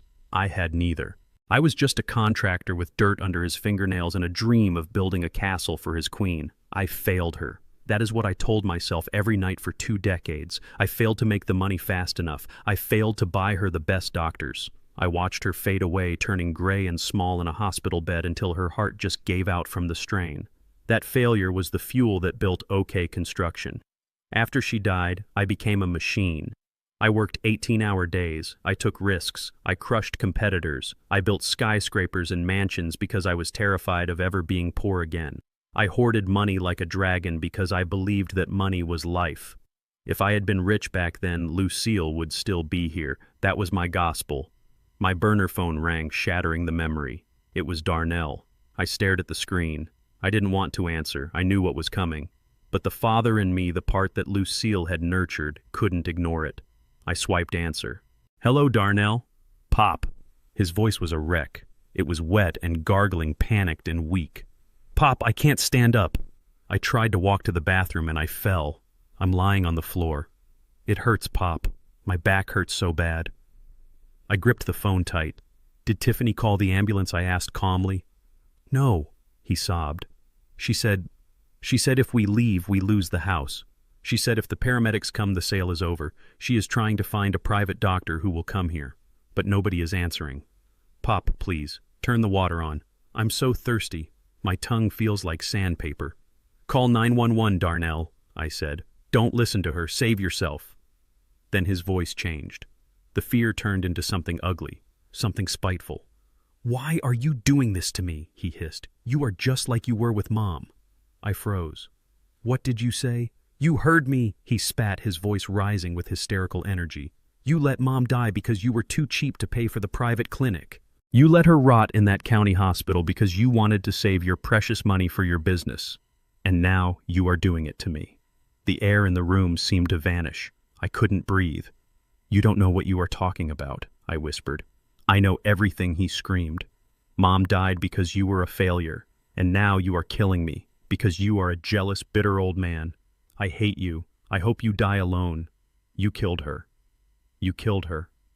The line went dead. I sat there, the phone still pressed to my ear, listening to the dial tone. It sounded like a flat line. You killed her. The words bounced around my skull. My own son, the boy I had raised, the boy I had just carved myself open to save. He believed I had let his mother die to save a few dollars. I put the phone down on the desk. My hand was shaking so bad I almost knocked over the coffee. Bull Johnson walked in. He had been listening from the doorway. He had heard the yelling. He saw the look on my face. He walked over and poured a shot of whiskey into a dirty glass and slid it toward me. "Drink, Otis," he said gently. "You look like you just saw a ghost." I didn't touch the drink. I looked up at Bull. We had known each other for 40 years. He knew Lucille. He was at the funeral. "He thinks I let her die, Bull," I said, my voice hollow. "He thinks I let Lucille die because I was cheap." Bull sighed, pulling up a chair. "He is delirious, Otis. He is sick. He is lashing out. He doesn't mean it." "No," I said. "He means it. That is the narrative he has lived with. That is the story he tells himself to justify stealing from me. In his mind, I am the villain. I am the miser who values gold over blood." I looked at the rain hitting the window. "It is time he knew the truth, Bull." Bull looked confused. "What truth, Otis? We all know we were struggling back then. It wasn't your fault." I shook my head. "We weren't struggling that bad, Bull." I turned to face him. The secret I had kept for 20 years was clawing its way out of my throat. "I had the money, Bull." Bull frowned. "What do you mean?" 2 weeks before Lucille died, I had saved up $40,000. It was cash. It was in a shoebox under the floorboards in the closet. It was for her treatment. We were going to transfer her to the private specialist at Northwestern. We had the appointment scheduled. Bull's eyes went wide. "Then why didn't you go?" "Because of Darnell," I whispered. I closed my eyes, remembering that night. The pounding on the door at 2 in the morning. He was 18, Bull. He had just started college, or so we thought. Turns out he was skipping classes to play poker in the back of a pool hall in Gary, Indiana. He got in deep. He owed money to a syndicate. I took a shaky breath. They came to the house that night. 3 men. They had Darnell in the trunk of a car. They dragged him out onto the lawn. He was beaten so bad his eyes were swollen shut. One of them had a hammer. He put Darnell's hand on the concrete sidewalk. He raised the hammer. I flinched, seeing the image as clearly as if it were happening right now. He told me I had 5 minutes to come up with $35,000, or he was going to shatter every bone in Darnell's hands and then put a bullet in his knee. Bull stared at me, his mouth slightly open. "Jesus, Otis. I didn't have $35,000 in the bank," I said. "I only had the shoebox, the money for Lucille, the money to save her life." I looked at Bull, tears finally stinging my eyes. I looked at her, Bull. She was standing in the doorway in her nightgown, so thin, so frail. She saw her son on the ground. She saw the hammer, and she didn't hesitate, not for 1 second. She ran to the closet. She tore up the floorboard. She brought the box down. She threw it at the man's feet. She screamed at them to take it and leave her boy alone. They took the money. They kicked Darnell in the ribs one last time and drove away. We sat on the lawn holding him. He was crying. He was apologizing. And Lucille, she was wiping the blood off his face. She was kissing his forehead. She made me promise Bull, right there on the wet grass. She grabbed my hand and she made me swear on my soul that I would never tell Darnell. She didn't want him to carry the guilt. She didn't want him to know that the price of his gambling debt was his mother's life. So we canceled the appointment at Northwestern. We told Darnell the insurance fell through. We told him the doctors couldn't do anything. We let him believe we were helpless.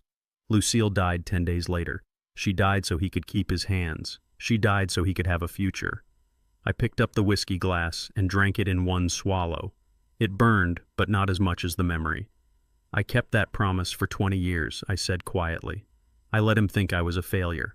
I let him think I was stingy. I took the blame because that is what a father does. That is what a husband does. But today he told me I killed her. I stood up. The chair scraped loudly against the floor. He has been a parasite since the day he was born, Bull. He ate her sacrifice and turned it into more gambling. He ate my kidney and turned it into betrayal. He is not a victim. He is a black hole. He sucks everything light and good out of this world and gives nothing back but darkness. Otis Bull said softly. What are you going to do? I walked to the window and looked out at the street. The rain was stopping. The clouds were breaking. I am done protecting him, I said. I am done keeping promises to ghosts. Lucille was a saint, but she was wrong. You cannot save someone who refuses to be saved. You can only drown with them. I turned back to Bull. My eyes were dry now. The sadness was gone, replaced by a cold, hard resolve. Get the car, Bull. We are going to the house, he asked. No, I said. We are going to the hospital, but not to visit. I need to talk to Dr. Hart. I need the toxicology reports. And then I paused, buttoning my jacket. Then I am going to tell my son exactly how much his life cost. And I am going to watch him break when he realizes that he has been walking on his mother's grave every time he placed a bet. Lucille is gone, Bull. And as of today, so is Darnell. The only king left standing is me. Let's go. They say a lie can travel halfway around the world while the truth is still putting on its shoes. I learned that the hard way on a Tuesday morning sitting in the back of Jerome's pawn shop. I was eating a stale donut and drinking coffee that tasted like battery acid when my face appeared on the small television set mounted in the corner. It was the local news channel 5. The headline screaming across the bottom of the screen in bright red letters made me choke on my coffee. The kidney butcher. Father cuts off life support to dying son. I watched in silence as the camera panned to Tiffany. She was standing in front of my house, the house I built. She was not wearing her expensive jewelry today. She was wearing a simple gray sweater, looking pale and exhausted, holding a tissue to her eyes. She was giving the performance of her life. He is a monster, she sobbed into the microphone, her voice trembling perfectly. My husband is lying inside fighting for his life after a transplant surgery, and his own father cut off the water. He cut off the heat. He wants his son to die so he can save a few dollars on the utility bill. We are trapped in there, terrified. Please, if anyone is watching, help us. We are victims of a cruel, vindictive old man. The reporter, a young woman with too much hairspray, looked into the camera with righteous indignation. You heard it here first, folks. A local hero turned villain. Otis King, the wealthy contractor, endangering his own son for petty revenge. Social media is already calling for his arrest. I turned off the TV. The silence in the pawn shop was heavy. Jerome looked at me, his eyes wide. They are killing you out there, boss, he said quietly. Twitter is blowing up. People are posting your picture. They are saying you should be in jail. They are saying you are the devil. I didn't say anything. I just felt a cold, hard knot form in my stomach. Tiffany was smart. She knew she couldn't win the legal battle over the land, so she took the fight to the court of public opinion. She weaponized my silence. She turned my discipline into cruelty. Half an hour later, the police arrived. They didn't kick down the door, but they banged on the security grate hard enough to rattle the teeth in my head. Jerome opened it. 2 officers walked in. One was older Sergeant Miller. I knew him from the neighborhood. He was a good cop, but today his face was hard. Otis, Sergeant Miller said, resting his hand on his belt. We need to talk. I stayed seated. Am I under arrest, Miller? Not yet, he said. But the district attorney is looking at charges. Endangerment, reckless conduct, maybe even attempted manslaughter if that boy dies. You can't just cut off utilities to a sick person, Otis. It doesn't matter if you own the pipes. You are crossing a line. I looked him in the eye. I didn't cut off his air, Miller. I didn't cut off his food. I cut off the luxury water to a $5 million mansion. They can leave. They can go to a hotel. They can go to the hospital. I am not keeping them prisoner. Miller shook his head. She says you froze the accounts. She says they can't afford an ambulance. She says you trapped them. She lies, I said. Miller sighed. He leaned in close. Look, Otis, I know you. I know what you did for this neighborhood. But right now, the whole city hates you. If you don't turn that water back on in the next hour, the DA is going to sign a warrant. And I will have to drag you out of here in handcuffs in front of those cameras. Don't make me do that. He turned and walked out, leaving the threat hanging in the dusty air. Jerome slammed the grate shut and locked it. He was pacing again, nervous energy radiating off him. What do we do, boss? He asked. We can't fight the cops. Maybe we should just turn it back on, just for a day. No, I said. I stood up. I walked to my bag and pulled out a small silver thumb drive. It had been delivered to me an hour ago by a courier service sent directly from Dr. Hart's private office. Tiffany wants a media war, I said. She wants to tell a story. Well, I have a story too. But mine doesn't need acting. Mine has pictures. I looked at Jerome. Where's that nephew of yours? The one who sets up the websites for the local rappers? Lil J. Jerome asked. He's upstairs playing video games. Why? Get him down here, I said. I need to go live. 10 minutes later, a skinny teenager with dreadlocks and a hoodie was setting up a ring light and a smartphone on the counter of the pawn shop. He looked at me with skepticism. You want to use TikTok or Instagram Live, Mr. Otis? He asked, chewing gum. Whatever reaches the most people, I said. We'll do both, he said. I'll link them. But you gotta be quick. People have short attention spans. I sat on a wooden stool. I smoothed down my jacket. I didn't put on makeup. I didn't rehearse a speech. I just held the thumb drive in my hand. Ready, the kid asked. I nodded. You are live. I looked into the tiny black lens of the phone. I saw the number of viewers ticking up. 10, 50, 500. It seemed the whole city was waiting for the monster to speak. My name is Otis King, I began. My voice was raspy but steady. You have all seen the news. You have seen my daughter-in-law crying. You have heard that I am a cruel man who is hurting his sick son. I am not here to argue with you. I am not here to beg for your love. I am a builder. I deal in concrete and steel. I deal in facts. I signaled to the kid. He tapped the laptop screen, feeding the video from the thumb drive directly into the stream. This is what happened 7 days ago, I said. The video played. It was grainy black and white footage from the security camera in my hospital room. It was silent, but the violence didn't need sound. On the screen, the world saw me lying in a hospital bed, hooked up to tubes, unconscious. They saw Tiffany walk in. They saw her look around to make sure no nurses were watching. They saw her pull a document out of her purse. They saw her grab my limp hand, force a pen into my fingers, and guide my hand across the paper. The comments section on the screen, which had been full of hate and skull emojis, suddenly froze. That is the moment my house was stolen, I narrated. I was drugged. I was helpless. And she forged my consent. The video cut to the next clip. This was the one that broke my heart, and I knew it would break theirs. It showed me awake but weak, clutching my side. It showed Tiffany throwing a black garbage bag at my face. It showed her pointing at the door. It showed 2 security guards dragging a man who had just donated an organ out of the room like a sack of potatoes. I watched myself on the screen, stumbling in the hallway, barefoot, holding that trash bag. That bag contained my clothes, I said to the camera.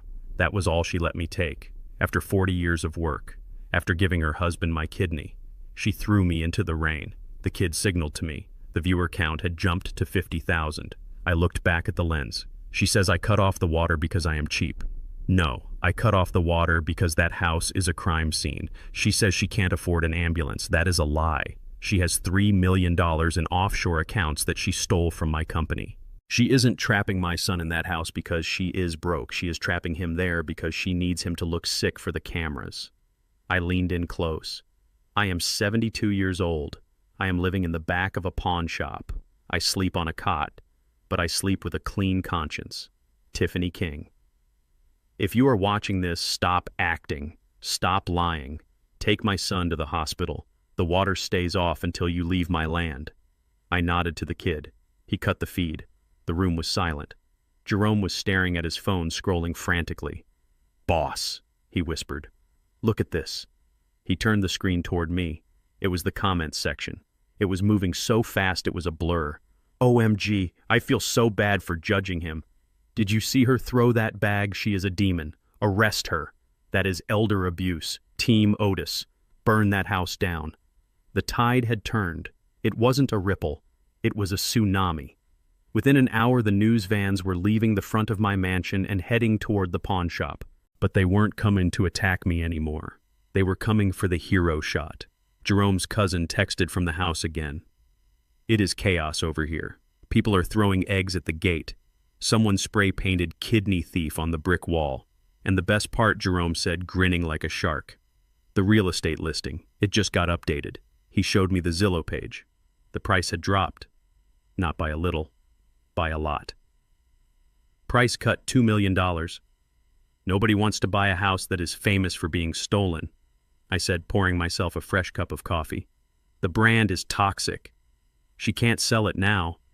Not for 5 million, not for 1 million. It is a radioactive asset.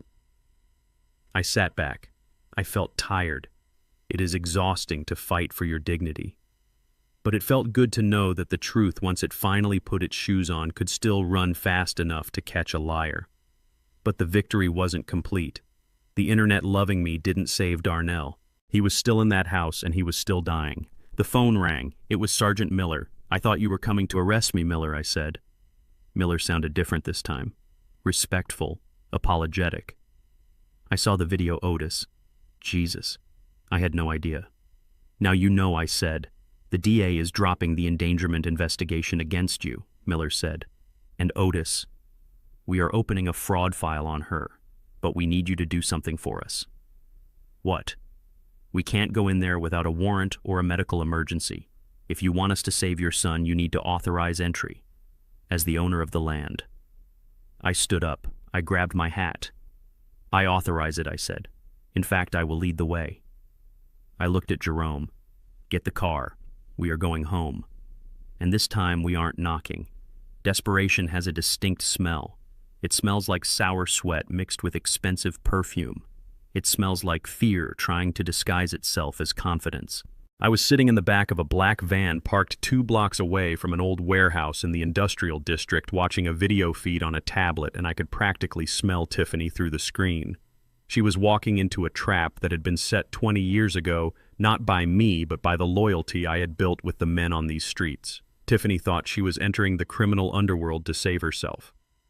She didn't realize she was walking into my living room. She needed money, badly. The water was off. The potential buyers had fled like rats from a sinking ship. The article about her fake charity work was starting to circulate, and the creditors for her failed crypto schemes were calling her personal cell phone. She needed $500,000 just to stop the bleeding. She needed another $1 million to pay off the gambling debts that were threatening Darnell's kneecaps. She had gone to every bank in Chicago, but thanks to the fraud alert I had placed on the estate, nobody would lend her a dime. So she did what desperate people always do. She went to the sharks. But in Chicago, the sharks don't swim in the ocean. They swim in the concrete. And I poured that concrete. The man sitting behind the metal desk in the warehouse was named Raymond Big Ray Salgado. To the world, he was a loan shark, a man you didn't cross unless you wanted to learn how to walk without legs. To me, he was the kid I hired in 1982 to carry bricks when his father went to prison. I put him through school. I paid for his daughter's braces. Ray wasn't just an associate. He was family. And when I called him this morning and told him a woman named Tiffany King was coming to see him, he only asked one question. How much rope do you want to give her, Mr. Otis? I told him to give her enough to hang herself twice. On the screen, I watched Tiffany sit down on the dirty metal chair. She refused to look at the peeling paint on the walls or the water stains on the ceiling. She placed her designer handbag on her lap, clutching it like a shield. Ray sat opposite her, cleaning his fingernails with a pocket knife. He didn't offer her water. He didn't smile. Mrs. King, Ray said, his voice deep and rough like gravel in a mixer.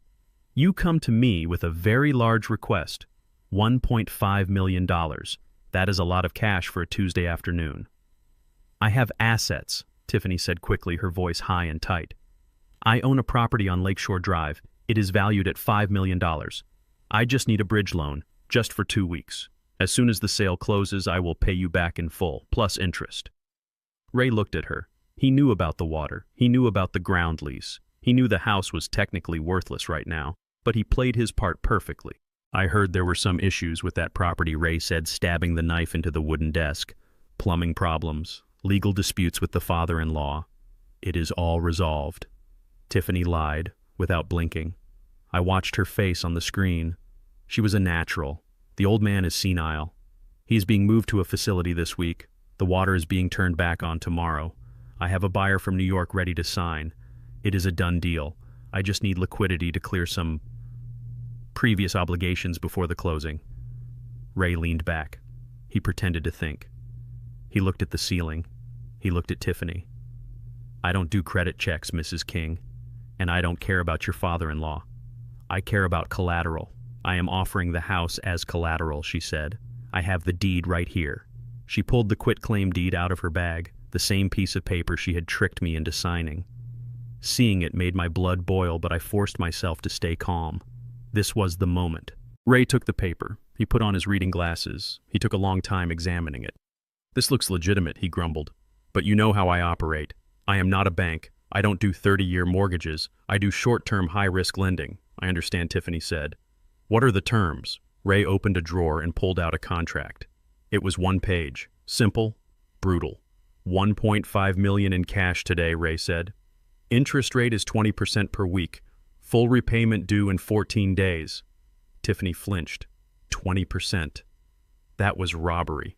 But she nodded. She had no choice. And Ray added, sliding the paper across the desk, "Read clause 4 carefully." Tiffany looked down at the paper. I knew what it said because I had dictated it to Ray an hour ago. "Default clause," she read aloud, her voice trembling slightly. "In the event of a missed payment, or if the borrower fails to repay the full principal plus interest by the agreed date, the lender reserves the right to immediate foreclosure and possession of the collateral property. The borrower waives all rights to eviction proceedings or legal appeals. Transfer of ownership is immediate upon default." She looked up at Ray. "This means if I am 1 day late, you take the house," she asked. 1 minute late, Ray corrected her. "You missed the deadline. I own the keys. I own the furniture. I own the clothes in the closet, and I kick you out on the street. No judges, no lawyers, just me and my boys." Tiffany swallowed hard. I could see the sweat beading on her forehead. She was gambling everything. She was betting her life that she could flip the house or find another sucker before the 2 weeks were up. She was betting that she could outsmart the world. "I will sign," she whispered. She picked up the pen. Her hand was shaking, but she signed her name with a flourish. Tiffany King. Ray took the paper back. He checked the signature. Then he reached under the desk and pulled out a heavy black duffel bag. He unzipped it. It was packed tight with stacks of $100 bills. $1.5 million, Ray said. "Don't spend it all in one place." Tiffany stared at the money. It was the lifeline she had been praying for. She reached out and touched the bills, a look of pure, greedy relief washing over her face. She didn't know that the money she was touching had come from my private safe. She didn't know she was borrowing my money to pay off the debts she incurred by stealing from me, only to lose the house back to me when she inevitably defaulted. It was a perfect circle of justice. "Thank you," she said, zipping up the bag. "You won't regret this." "I never regret business," Ray said. "Just make sure you are on time, Mrs. King. I hate being late." Tiffany stood up, struggling with the weight of the bag. She walked out of the office, her heels clicking on the concrete floor. She looked like a woman who had just won the lottery, not realizing she had just sold her soul. I waited until she was gone. I waited until I saw her Range Rover pull out of the lot and disappear into the traffic. Then I opened the door of the van and walked into the warehouse. Ray was still sitting at the desk, counting the stack of cash I had left for him as a fee. He looked up and grinned. "She took the bait, Mr. Otis," he said. "Hook, line, and sinker." "She didn't even read the rest of the contract," I said, picking up the paper she had signed. "She saw the money and went blind," Ray said. "People like her, they think money solves everything. They don't understand that money is just a tool. If you use it wrong, it cuts your hand off." I looked at her signature. It was spiky and aggressive. "She thinks she has 2 weeks," I said. "She is going to try to bribe the water company Ray guessed, or maybe pay off the mob to get them off Darnell's back." "Let her," I said. "Let her pay everyone. Let her feel safe for a few days. Let her sleep soundly tonight." I folded the contract and put it in my inside pocket right next to my heart. "Because when that deadline hits, Ray, I want you there. I want you standing on the porch at 1 minute past midnight, and I want you to take everything." "I will be there," Ray promised. "And Mr. Otis?" "Yeah." "What happens to the boy?" "Darnell." I looked at the empty chair where Tiffany had sat.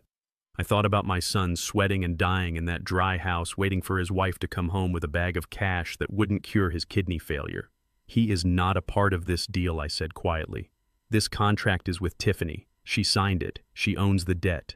But if we take the house," Ray started. "If we take the house," I said, walking toward the door, "then I am the landlord again. And I decide who stays and who goes." I walked back out into the cool evening air.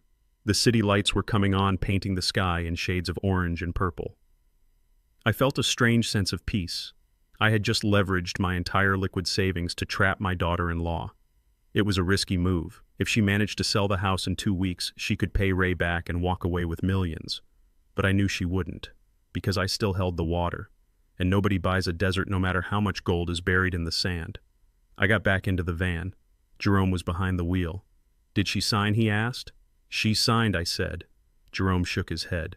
She just mortgaged a burning building. She thinks she can put out the fire with cash, I said. She doesn't know the fire is coming from inside the walls. Drive me to the hospital, Jerome. I need to see Dr. Hart. Tiffany has money now. The first thing she is going to do is try to move Darnell to a private clinic to hide him. We need to be ready to intercept. The financial trap is set. Now we have to make sure she doesn't kill the hostage before the game is over. As we drove away, I touched the pocket where the contract lay. It felt heavier than the cash. It was a deed, not to a house but to a reckoning, and the clock was already ticking. Tick, tock, Tiffany, tick, tock. The smell of a hospital is something you never forget. It is a mix of rubbing alcohol, floor wax, and fear. I had walked out of these double doors only a week ago, thrown into the rain like garbage. Today I walked back in through the main entrance. The security guards didn't stop me this time. They didn't drag me out. They looked at my suit. They looked at the way I held my head up, and they stepped aside. They knew the news. They knew the truth. I wasn't the crazy old man anymore.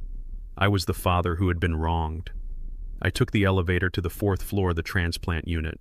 The hallway was quiet, the kind of heavy silence that hangs in the air when death is waiting around the corner. I walked past the nurse's station. Dr. Hart was waiting for me.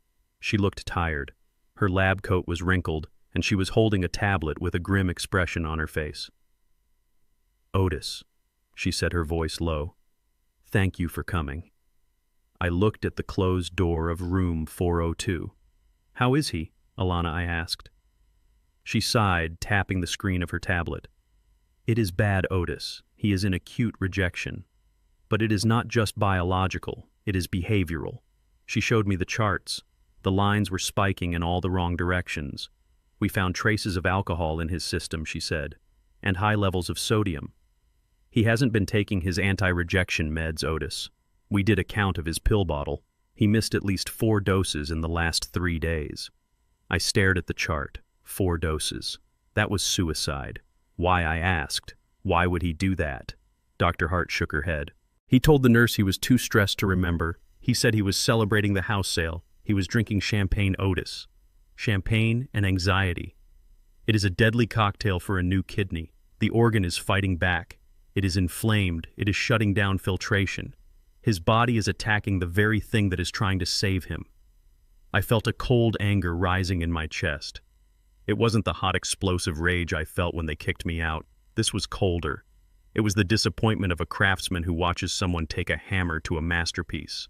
"And where is his wife?" I asked. "Where is the devoted Tiffany?" Dr. Hart looked down the empty hallway. "She isn't here, Otis. We called her 3 times. She said she is in a deposition. She said she is meeting with her legal team to file an emergency injunction against you for the water shutoff. She said she would come when she is done fighting for her rights." I laughed. It was a dry, bitter sound.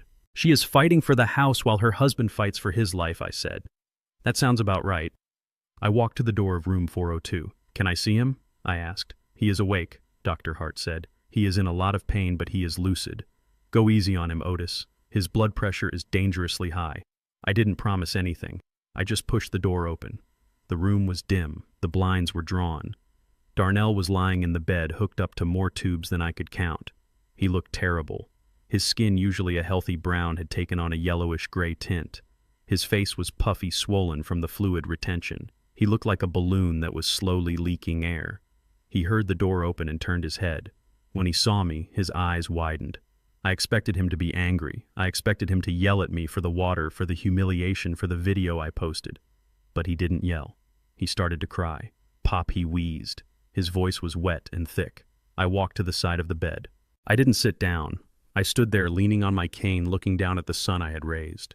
"You look like hell, Darnell," I said. "It hurts, Pop," he sobbed. "My back, my stomach. It feels like there is a fire inside me.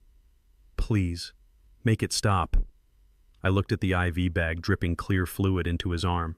The doctor says you stopped taking your pills, I said. She says you were too busy drinking champagne, too busy playing big shot in a house you didn't own. I forgot, he cried. I was stressed. Tiffany was screaming. The buyer walked out. I just wanted to relax. I just wanted one drink. One drink, I repeated. You traded a kidney for a hangover. Pop, please, he begged, reaching out a hand. His fingers were swollen like sausages. Help me. Talk to the doctors. Buy me the good medicine. I know you have money. I know you hid cash. Tiffany told me. Use it. Save me. I don't want to die. I looked at his hand. I didn't take it. Where is Tiffany Darnell? I asked. He flinched. She is fixing things. She is at the lawyer's office. She is going to get the water turned back on. I shook my head.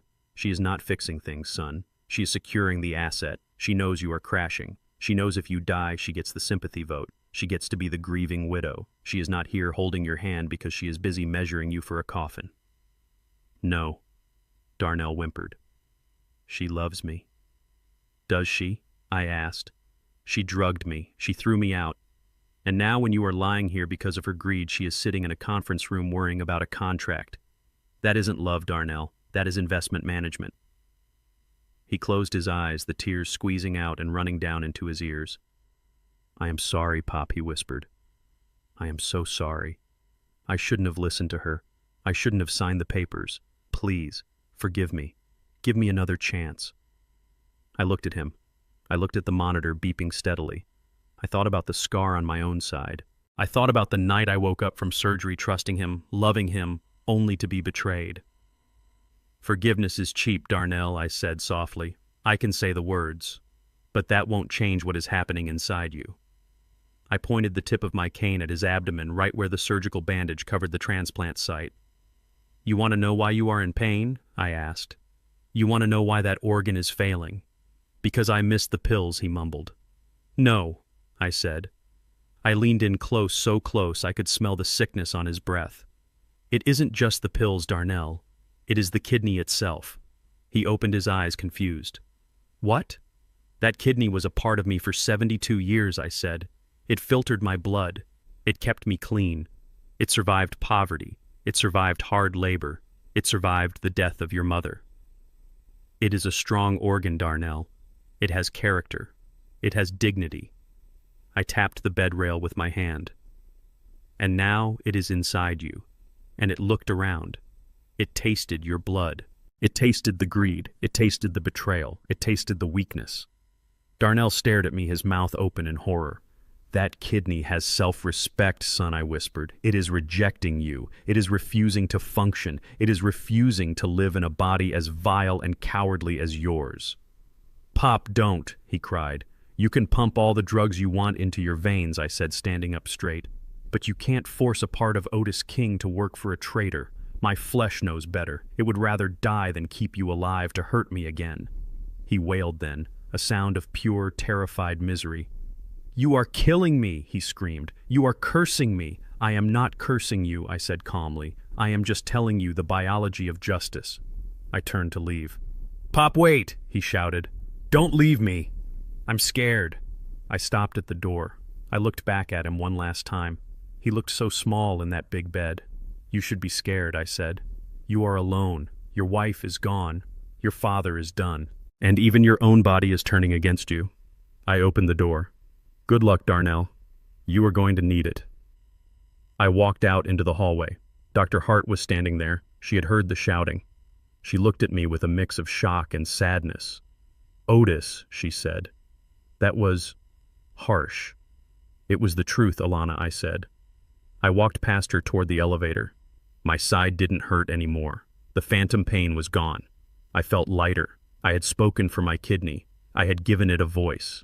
And I knew with a dark certainty that Darnell wasn't going to make it. Not because of the medicine, but because you cannot graft a lion's heart into a sheep and expect it to beat. I pressed the down button. I had a meeting with Ray and Jerome. The financial trap was set. The medical trap was sprung. Now it was time to close the net on Tiffany. Darnell was a casualty of war, but Tiffany was the target, and I wasn't going to miss. The Cook County Courthouse is a building made of gray stone and misery. I have poured concrete for foundations all over Chicago, but I never worked on this building. I am glad I didn't. There is a coldness in these walls that has nothing to do with the temperature.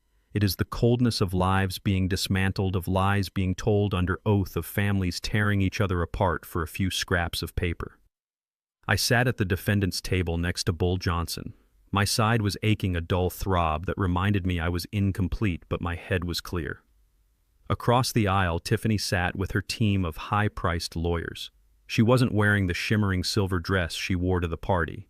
Today she was playing a different role. She was wearing a modest navy blue dress with a high collar, no makeup, and her hair was pulled back in a severe bun. She looked tired. She looked fragile. She looked like the perfect grieving wife fighting against a tyrannical father-in-law. All rise. Judge Eleanor Vance walked in. She was a woman who didn't suffer fools, known for her sharp tongue and even sharper mind. She sat down, adjusted her glasses, and looked at the two sides. This is an emergency hearing regarding the guardianship of Darnell King and a petition for injunctive relief regarding the property at 1500 Lakeshore Drive, she said. Mr. Reynolds, you may proceed. Tiffany's lawyer stood up. He was young, handsome, and spoke with a voice like warm syrup. Your Honor, he began, gesturing toward Tiffany. My client is living a nightmare. Her husband, Mr. Darnell King, is currently in critical condition at Northwestern Memorial Hospital, fighting for his life after a kidney transplant. And while he lies there, his own father, Mr. Otis King, has engaged in a campaign of terror. He has cut off the water to the marital home. He has frozen their bank accounts. He has publicly defamed my client on social media. We are asking the court to immediately suspend Mr. King's power over the estate, restore utilities to the home, and grant full guardianship of Darnell King to his devoted wife, Tiffany. Tiffany dabbed her eyes with a tissue. It was a masterful performance. If I didn't know she was a viper, I would have felt sorry for her myself. Judge Vance looked at me. Mr. King, she said, cutting off water to a residence with a recovering patient. That is a serious allegation. Bull Johnson stood up. He didn't look like the other lawyer. His suit was rumpled, his tie was crooked. He looked like a man who had slept in his car, but when he spoke, his voice filled the room like a jackhammer. Your Honor, Bull rumbled. My client didn't cut off water to a residence. He performed maintenance on his private property. And as for the guardianship, we agree that Darnell King needs protection. But he doesn't need protection from his father. He needs protection from the woman sitting at that table. Objection, Tiffany's lawyer shouted. Speculation. Overruled, the judge said, leaning forward. I want to hear this. Continue, Mr. Johnson. Bull walked to the center of the room. We are not here to argue about plumbing, Your Honor. We are here to argue about why Darnell King is dying. The plaintiff claims it is kidney rejection caused by stress. We claim it is something else entirely. Something much more sinister. Tiffany stiffened. I saw her hand grip the edge of the table until her knuckles turned white. She knew Bull was up to something, but she didn't know what. She thought she had covered her tracks. She thought the only evidence we had was the water shutoff. I would like to call Dr. Alana Hart to the stand, Bull said. The doors opened and Dr. Hart walked in. She was wearing her white coat, a stethoscope still around her neck. She looked like the voice of science in a room full of noise. She took the stand and was sworn in. Dr. Hart, Bull asked, leaning against the railing. You are the lead surgeon for Darnell King's transplant, correct? Yes, she said. And you have been treating both Darnell and his father, Otis King, for the past 6 months. I have. Bull picked up a thick file from his desk. He walked over to the witness stand. Doctor, can you tell the court why Darnell King needed a transplant in the first place? What was the cause of his renal failure? Dr. Hart adjusted her glasses. She looked directly at Tiffany. Initially, we diagnosed it as idiopathic glomerulosclerosis. Basically, his kidneys scarred over and stopped working. We assumed it was genetic or perhaps related to high blood pressure, assumed Bull asked. Did that diagnosis change? Yes, Dr. Hart said. Her voice was calm, but it carried a weight that silenced the room. After the transplant, Mr. Otis King's remaining kidney showed signs of strain that didn't match typical recovery patterns, and Darnell's condition deteriorated too rapidly. It didn't make sense. So I ordered a heavy metal toxicology screen for both patients. I watched Tiffany. She had stopped crying. She was staring at Dr. Hart with a look of pure, unadulterated terror. She started to whisper frantically to her lawyer, but he shushed her. And what did you find? Dr. Bull asked. Dr. Hart opened her folder. We found arsenic, she said. A gasp went through the courtroom. The stenographer stopped typing for a second. Judge Vance took off her glasses. Arsenic, the judge repeated. Yes, Your Honor, Dr. Hart said. Chronic low-dose arsenic poisoning. It wasn't one big dose. It was administered over a long period of time, at least 6 months. The levels in Darnell's blood were lethal. That is what killed his kidneys. And the levels in Otis King's blood were rising dangerously high just before the surgery. Bull turned to the jury box, even though there was no jury. He was playing to the judge. 6 months, Bull said. That is a long time. Doctor, is there any pattern to this poisoning? Yes, Dr. Hart said. We analyzed the hair follicles. The spikes in arsenic levels correlate perfectly with the weekends and evenings, the times when the family ate together. Bull walked over to Tiffany. He stood right in front of her table. Mrs. King, he said, his voice dropping to a growl. In your deposition last week, you stated that you are a devoted housewife. You stated that you insist on cooking every single meal for your husband and father-in-law to ensure they are healthy. Is that correct? Tiffany's lawyer jumped up. Objection. This is a guardianship hearing, not a murder trial. It is relevant to the safety of the ward, Bull roared back. If she is the cook and the food is poisoned, she is the weapon. The judge slammed her gavel. Sit down, counsel, she ordered Tiffany's lawyer. Mrs. King, answer the question. Did you prepare the meals? Tiffany stood up. Her legs were shaking. The act was crumbling. The fragile, grieving widow was gone, replaced by a cornered rat. I cooked for them.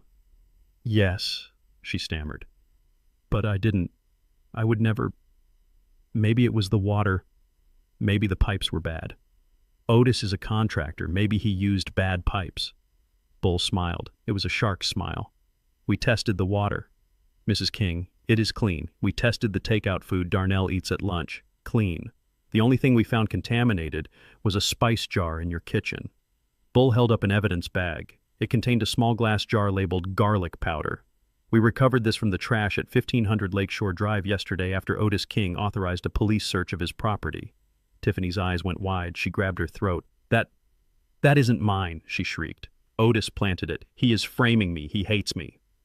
Bull turned back to Dr. Hart. Doctor, one last question. The arsenic levels in Otis King, when did they start to drop? Dr. Hart looked at her chart. 7 days ago, she said. The exact day he was kicked out of the house. Since he stopped eating Mrs. King's cooking, his body has been clearing the toxin. Bull turned to the judge. Your Honor, he said softly, we have a son dying of poison. We have a father who was slowly being assassinated to clear the way for an inheritance. And we have the cook sitting right there asking you to give her full control over the victim. The courtroom was dead silent. All eyes were on Tiffany. She looked around looking for an exit, looking for a friend, but there was no one. Even her lawyer had moved his chair a few inches away from her. Judge Vance stared at Tiffany for a long time. The temperature in the room seemed to drop 10 degrees. Mr. Reynolds, the judge, said to Tiffany's lawyer, You asked for guardianship. Yes, Your Honor, the lawyer whispered, looking down at his shoes. Request denied, the judge said. Her voice was like a steel door slamming shut. And furthermore, she continued, I am revoking Tiffany King's power of attorney immediately. Control of the estate and the medical decisions for Darnell King are returned to his father, Otis King. But she wasn't done. She looked at the bailiff. Officer, she said, do not let Mrs. King leave this room, Tiffany screamed. No, you can't do this. I am the victim, Judge. Vance pointed her gavel at Tiffany like a weapon. This court finds sufficient probable cause to believe a crime has been committed. I am referring this entire transcript along with Dr. Hart's testimony and the physical evidence to the district attorney's office. She looked at the police officers standing at the back of the room. Take her into custody. The officers moved in. Tiffany tried to run. She actually tried to climb over the railing, her navy blue dress tearing as she scrambled like a wild animal. It wasn't me, she screamed, pointing at me. It was Darnell. Darnell wanted the money. He made me do it. The officers grabbed her. She kicked and scratched her bun coming loose, her hair flying wild. The mask of sanity had completely fallen off. She wasn't a socialite anymore. She was just a killer who had been caught. I sat there and watched. I didn't smile. I didn't feel joy. I just felt a deep, heavy exhaustion. She was screaming my son's name, blaming him, throwing him under the bus, just like she had thrown me out of the hospital. They dragged her out of the side door, her screams echoing in the hallway until the heavy wood slammed shut. Judge Vance looked at me. Her expression softened just a fraction. "Mr. King," she said. "I am sorry." I stood up, leaning heavily on my cane. "Thank you, Your Honor," I said. I walked over to Dr. Hart. She had tears in her eyes. She had saved my life twice, once with a scalpel and once with the truth. "Let's go, Alana," I said. "Where?" she asked. "To the hospital," I said. "I have a son to save, and now that the poison is gone, maybe, just maybe, we can save his soul too." We walked out of the courthouse. The sun was shining outside, bright and blinding. The nightmare of the legal battle was over. Tiffany was in a cage, but the real fight was just beginning. Darnell was still dying, and I had to go tell him that the wife he loved, the wife he chose over me, hadn't just stolen his house. She had been feeding him death one spoonful at a time. I got into the car. "Drive Jerome," I said, and for the first time in a week, I didn't look back. I looked forward, toward the hospital, toward the hard truth, toward the end of the line. The police tape stretched across the mahogany front doors of the house I built looked like a yellow scar. I stood in the foyer, leaning on my cane, watching the forensic team move through the rooms like a swarm of white ants. They were dusting for fingerprints on the crystal chandeliers. They were bagging documents from the library. But the real action was upstairs in the master suite. That was Tiffany's sanctuary. That was where she plotted, where she slept, and where she hid her secrets. I walked up the grand staircase slowly. My legs felt heavy, not from age, but from the sheer weight of the tragedy unfolding under this roof. Detective Miller was waiting for me in the bedroom. The room smelled of her perfume, a scent that used to mask the stench of her ambition, but now it just smelled stale. "We found something," Mr. King, Miller said, snapping on a pair of blue latex gloves. He led me to the bathroom. It was a palace of marble and gold, a shrine to Tiffany's vanity. The cabinets were open, spilling out thousands of dollars worth of creams, serums, and powders. But Miller pointed to a small, unassuming cabinet beneath the sink, hidden behind a stack of fluffy white towels. There was a glass jar there. It looked like a high-end face mask container, frosted glass with a gold lid. But the label had been peeled off. Miller picked it up carefully. "We did a field test," he said. "It tested positive for arsenic trioxide, highly concentrated." I stared at the jar. It was so small. It looked so innocent. You could slip it into a purse. You could hide it in a pocket. And next to it, Miller said, pointing to a plastic bottle, "Industrial-strength herbicide, the kind you need a license to buy. It contains arsenic as an active ingredient." She was boiling it down, Mr. King. She was refining it in her own bathroom, turning weed killer into a weapon. I felt a wave of nausea. I thought about the soup she used to bring me. I thought about the tea she made for Darnell every night. She wasn't just cooking dinner. She was conducting a chemistry experiment on her own family. "She kept it next to her makeup," I whispered. Miller nodded grimly. "Yeah, like it was just another part of her daily routine. Put on lipstick, poison the husband, go to the charity gala." I turned away. I couldn't look at it anymore. The banality of her evil was terrifying. She didn't buy a gun. She didn't hire a hitman. She just went to the garden center and then to the kitchen. It was slow, it was painful, and it was intimate. "We have enough to charge her with attempted murder," Miller said. "But we need to establish a motive beyond just general greed. We need to know why now. Why the rush?" I knew why.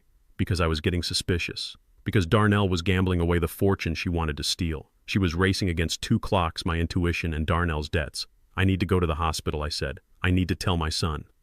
The drive to Northwestern Memorial was silent. Jerome drove the car, looking in the rearview mirror every few minutes to check on me. He didn't say a word. He knew that some betrayals are too deep for conversation. When I walked into Darnell's room, 2 police officers were already there standing guard. Darnell was awake. He looked even worse than before. The news of his arrest, or rather the news of the investigation, had reached him. He looked like a man who had been hollowed out. "Pop," he croaked when he saw me. "Is it true? Did they really arrest her?" I sat down in the chair next to his bed. I didn't hold his hand. I couldn't. Not yet. "They raided the house, Darnell," I said. "They found the arsenic in her bathroom. She was making it from weed killer." Darnell closed his eyes. Tears leaked out, running down his swollen cheeks into his ears. "She told me it was vitamins," he whispered. "She put it in my protein shakes. She said it would help me build muscle. She said I looked tired." He started to laugh, a wheezing, broken sound. "She was poisoning me while telling me she loved me."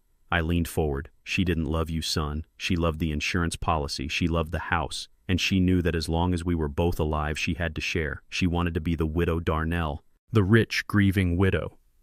Darnell's face changed. The sorrow evaporated, replaced by a flash of pure, unadulterated hate. It is a terrible thing to see a man realize that his entire marriage was a murder plot. She wanted the money, he hissed. Yes, I said. Well, she isn't going to get it, Darnell said. His voice got stronger, fueled by the rage. He looked at the police officers in the room. Officer, he yelled, get a recorder. I want to make a statement. The detective stepped forward, clicking on a digital recorder. State your name, the detective said. Darnell King, my son said. And I want to report a crime, not the poisoning. I want to report the fraud. I watched as my son spilled everything. He didn't hold back a single detail.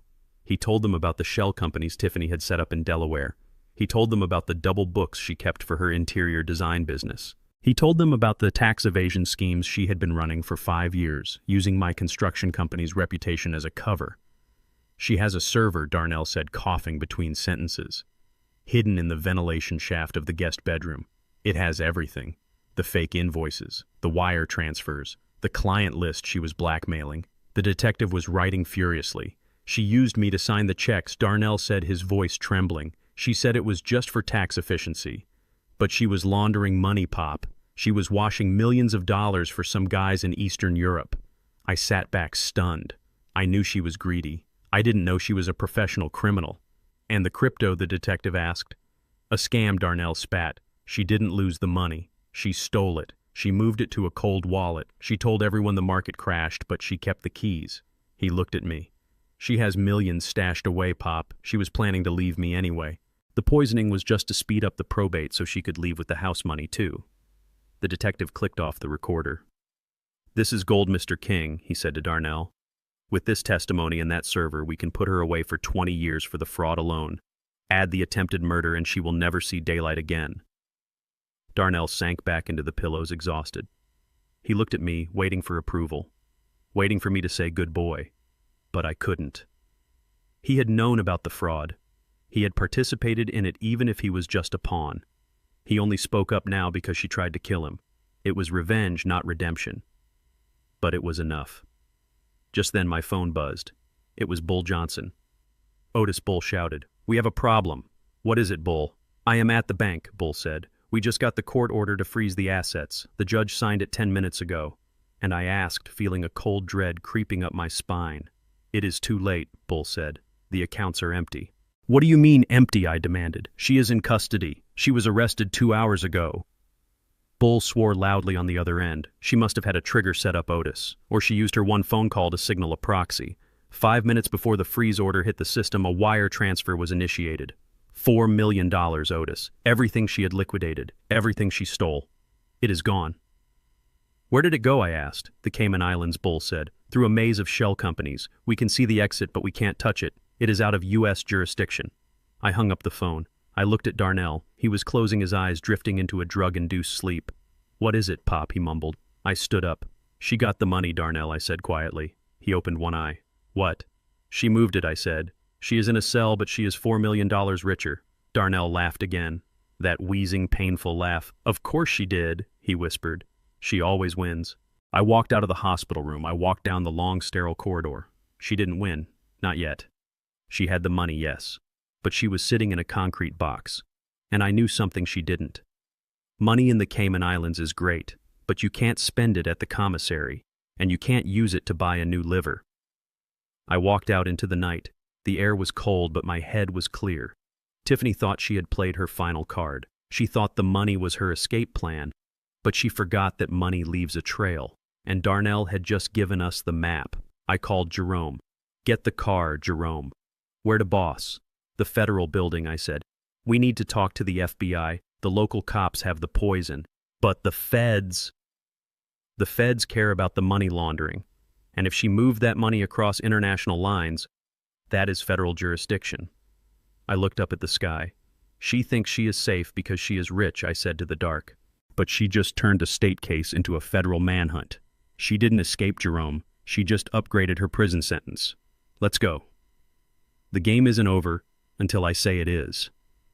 The Metropolitan Correctional Center is a triangular slit of concrete in the middle of downtown Chicago. It looks like a fortress designed to keep hope out and misery in.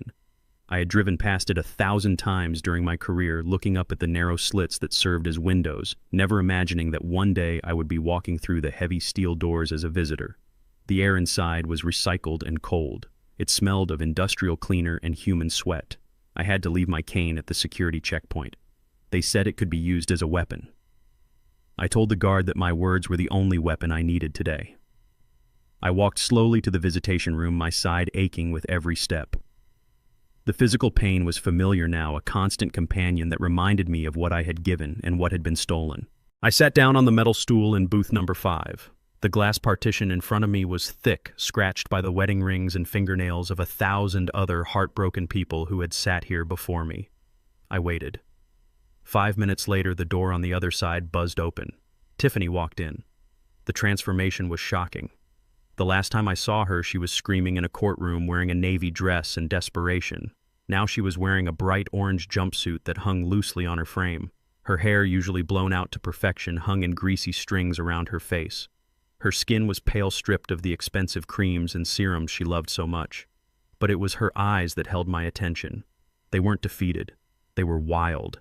They were burning with a manic, feverish energy. She sat down. She picked up the phone receiver. She didn't look ashamed.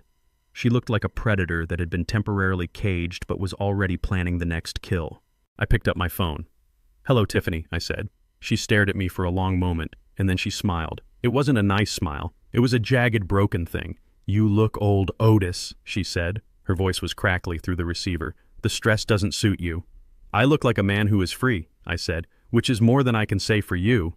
She laughed then, a high, shrill sound that made the other visitors look over. She leaned forward, pressing her forehead against the glass. "You think you won, don't you?" she whispered. "You think because I am wearing this ugly jumpsuit and eating bologna sandwiches that you defeated me." "I think the arsenic in the jar speaks for itself," I said calmly. "Oh, the arsenic," she waved her hand dismissively. "That is just circumstantial. My lawyer will tear that apart. He will say it was for gardening. He will say you planted it. He is very good, Otis. He costs $500 an hour, and he is going to have me out on bail by Friday." I didn't say anything. I just watched her. She was delusional, fueled by the arrogance that had protected her whole life. And besides, she continued, her eyes widening. "Even if I stay here for a while, I still win. Do you know why?" "Tell me," I said. "Because of Darnell," she hissed. She looked at me with pure malice.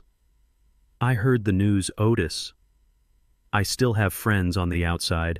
Darnell is crashing. The transplant is failing. Your precious kidney, the one you sacrificed so much for, is rotting inside him." She started to giggle, a sound that chilled my blood. "He is going to die, old man.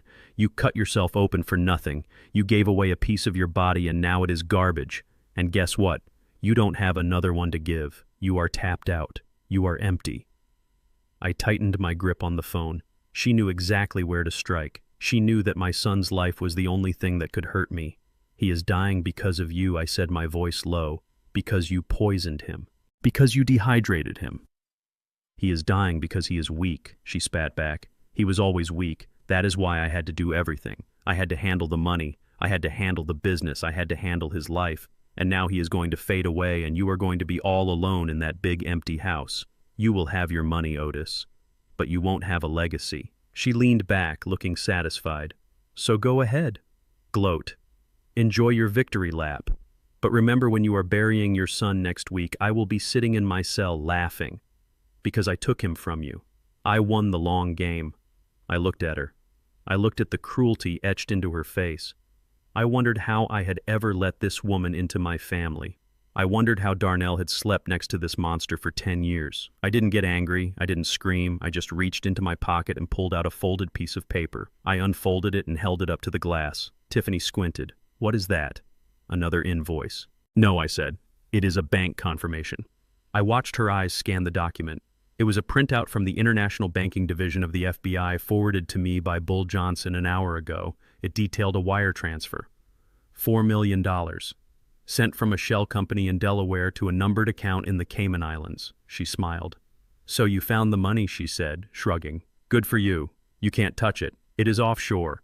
It is in a trust that is unbreakable. That is my retirement fund, Otis. That is the money I am going to use to buy my freedom. I moved the paper so she could see the bottom half. There was a stamp on it, a bright red stamp that said, "Frozen." "You are right, Tiffany," I said. "I can't touch it." I paused, letting the silence hang in the air. "But Interpol can." Her smile faltered. The corner of her mouth twitched. "What are you talking about?" she whispered. "You made a mistake," I said. "You thought you were just hiding money from a lawsuit.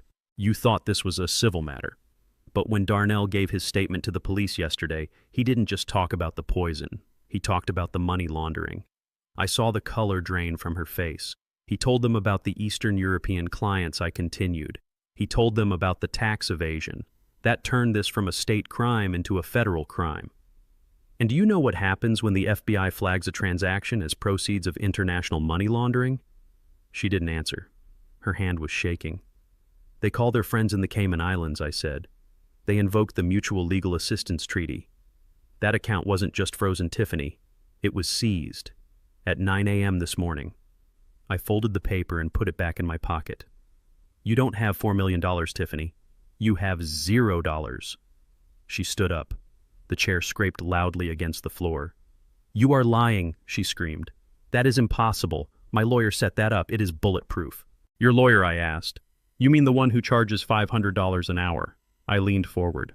"I called him too. I told him the retainer check you wrote him is going to bounce. I told him the assets are seized. Do you know what he said?" She stared at me, her chest heaving. "He resigned," I said. "He filed the paperwork an hour ago. He doesn't work for free, Tiffany, and neither does anyone else." "No," she wailed, slamming her hand against the glass. "No, you can't do this. I need that money. That is my money. I earned it. I put up with your idiot son for 10 years for that money. You stole it," I said, "and now it is gone." I stood up. My legs felt strong. "You are going to court on Monday, Tiffany, but you won't be wearing a designer suit, and you won't have a high-powered defense team. You will have a public defender. You will have an overworked, underpaid lawyer who has 5 minutes to look at your case." "Please," she begged, the tears finally coming. Real tears this time. Tears of terror. "Otis, please. Don't do this. Help me. I have information. I can tell you things. I can help Darnell." "You have nothing I want," I said.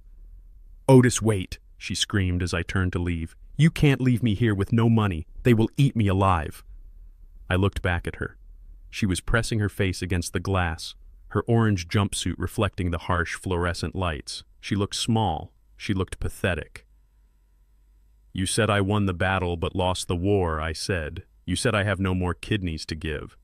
I tapped the glass with my finger. "You are right. I can't give Darnell another organ. But I can give him justice, and watching you rot in this cell penniless and alone is the best medicine I can think of." I hung up the phone. I walked toward the door.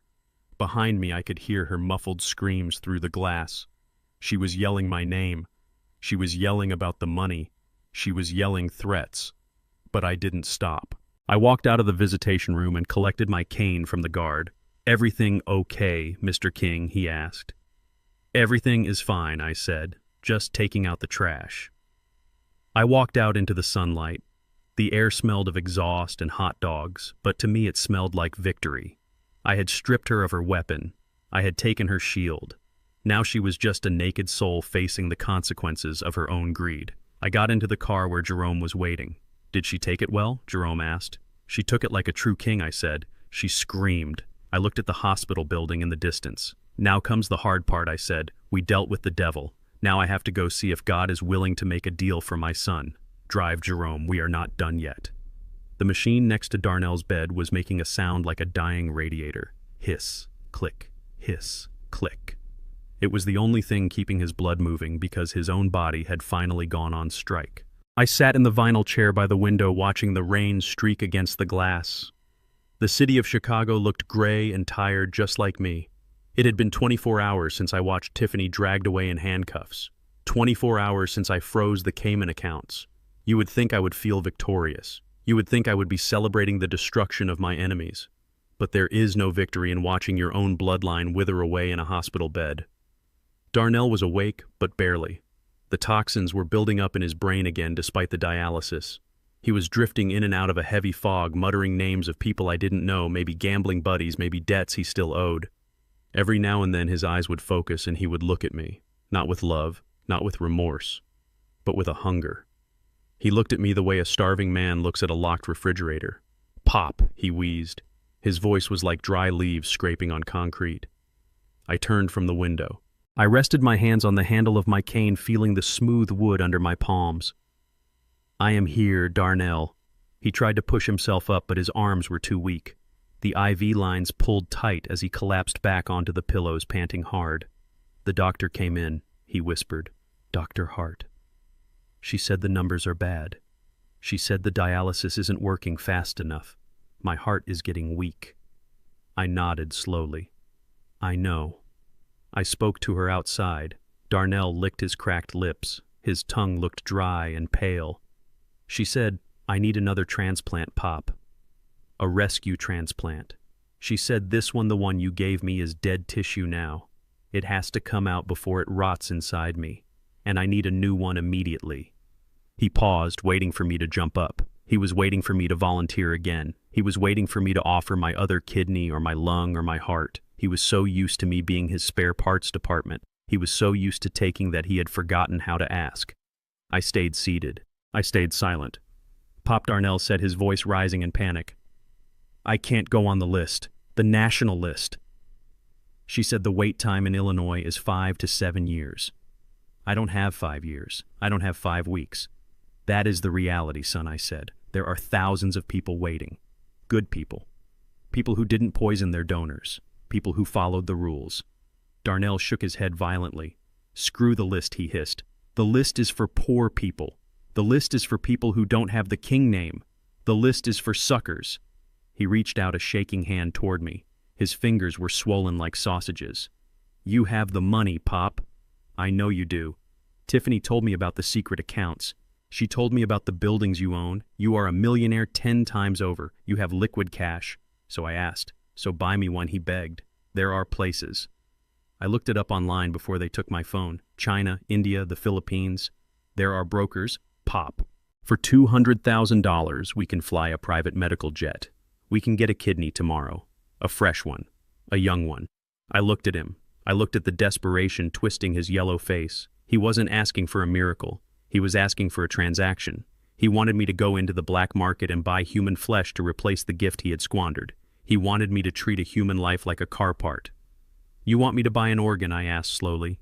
"Yes," he cried. "What is 200,000 to you? You just froze 3 million of Tiffany's money. Use that. Use her money to save me. It is poetic justice, right?" He tried to smile. He thought he was being clever. He thought he was making a deal. "Just write the check, Pop. Get me on a plane. I will be good this time. I promise. I won't drink. I will take the meds. Just buy it. Please. I don't want to die." I stood up. The pain in my side flared, a sharp reminder of the last time I tried to save him. I walked over to the bed. I towered over him.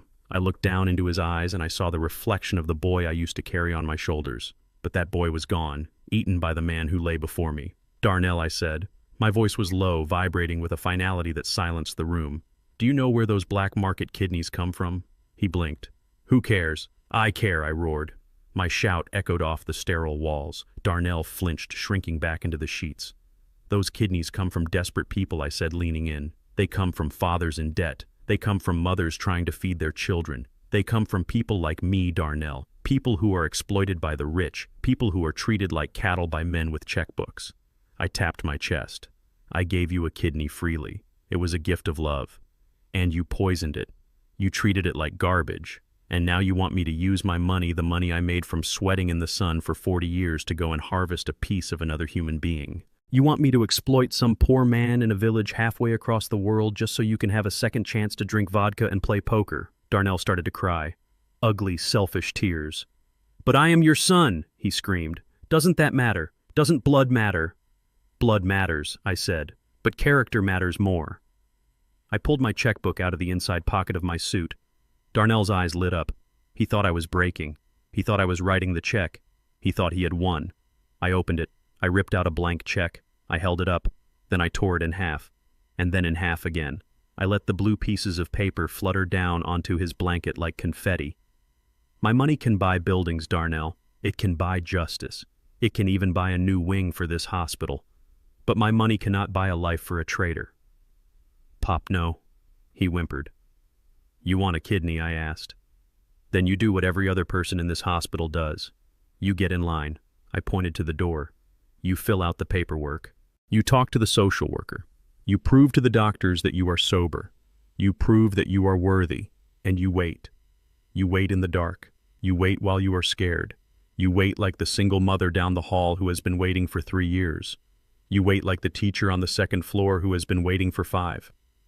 That is a death sentence, Darnell sobbed. You are killing me. No, I said. I am finally treating you like a man. I gripped my cane, feeling the wood bite into my palm. For 40 years I skipped the line for you, Darnell. When you got in trouble at school, I fixed it. When you got in debt with the bookie, I paid it. When you needed a house, I built it.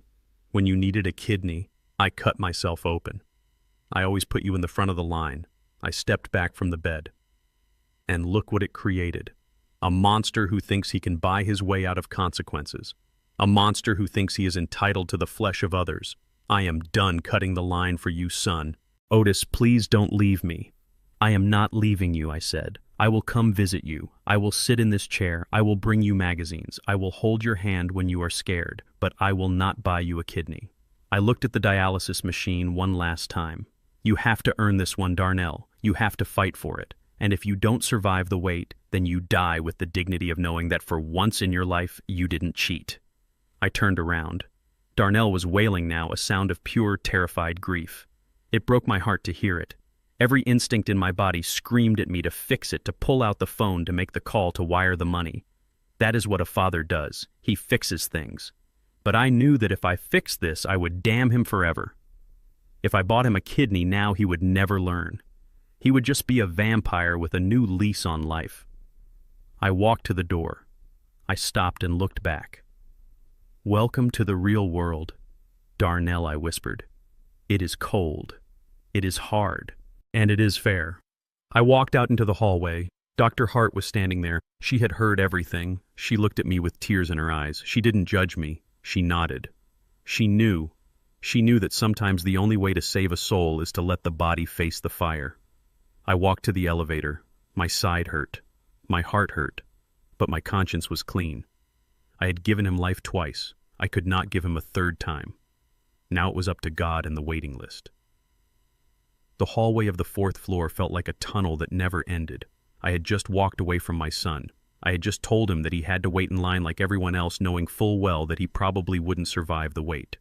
My chest felt heavy, like I had inhaled wet concrete. I wasn't regretting my decision, but the weight of it was crushing. I was a father who had just signed his son's death warrant with a clear conscience. I reached the elevator and pressed the down button. I just wanted to go home. I wanted to go to the empty quiet house that I had reclaimed from the bank. I wanted to sit in my chair and stare at the wall and try to figure out how 40 years of love had turned into this tragedy. Mr. King. The voice was soft but urgent. I turned around. It was Dr. Hart. She wasn't wearing her white coat anymore. She was holding a manila folder tight against her chest, and her face was pale. She looked like she had been crying, or maybe she hadn't slept in 3 days. Maybe both. Dr. Hart, I said, leaning on my cane. I already said goodbye. I can't go back in there. I know, she said. I heard you. And you were right, Otis. You were absolutely right. She looked up and down the hallway, checking for nurses, checking for police. But there is something else, she whispered. Something I couldn't say while Darnell was conscious. Something I couldn't say while Tiffany was free. She nodded toward a door at the end of the hall marked Chief of Surgery Private. Please, Otis, you need to hear this. I followed her. My side was throbbing. Every step was a reminder of the surgery, a reminder of the piece of me that was currently rotting inside my son's body. Or so I thought. We walked into her office.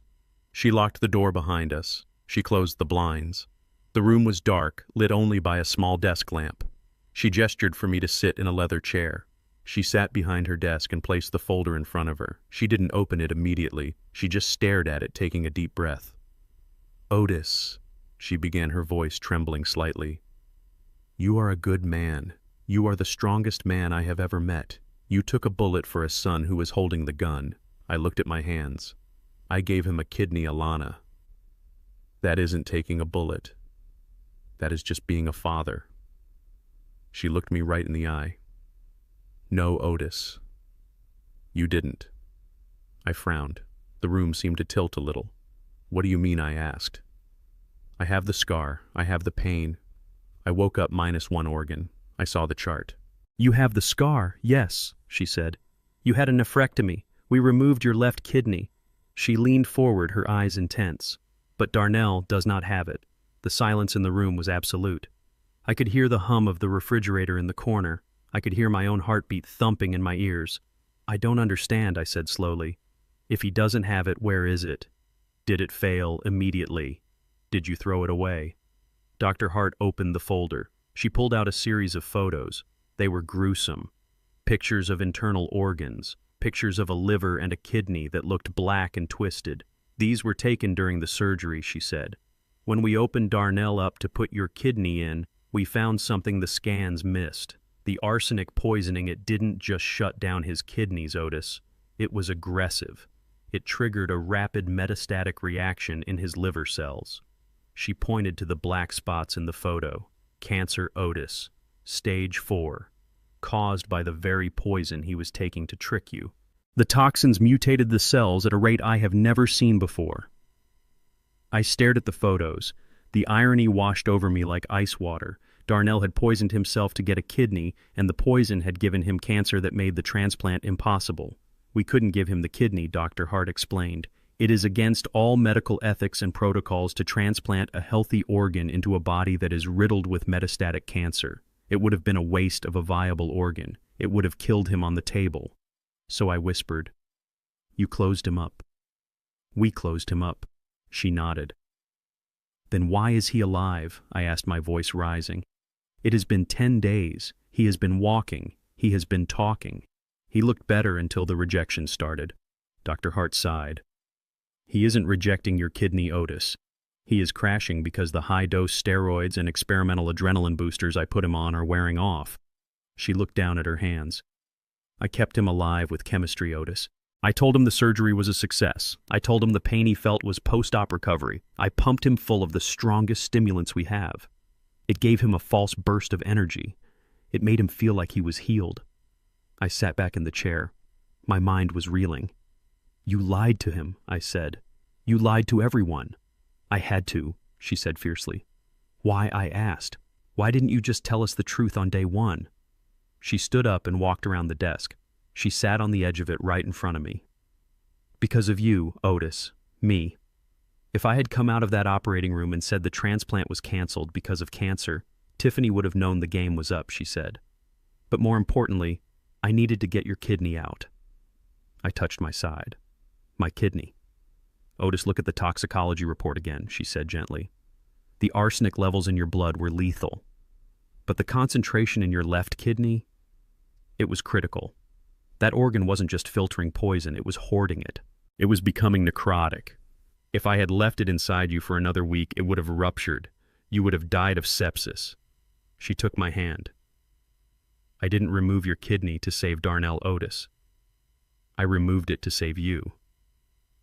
I stared at her. Tears welled up in my eyes. I had walked around for 10 days thinking I was a victim of theft. I thought they had stolen my body part. But they hadn't. This woman, this doctor, had used the surgery as a cover to perform a life-saving operation on me. And you kept it a secret, I whispered. To buy time, she finished. If Tiffany knew Darnell was dying of cancer and that the transplant failed, she would have fled immediately. Or worse, she would have tried to finish you off with a pillow to get the inheritance before Darnell died. I needed her to feel safe. I needed her to think she won. I needed her to stay in that house long enough for you to recover, for the hair samples to grow out, and for you to find the evidence to put her away.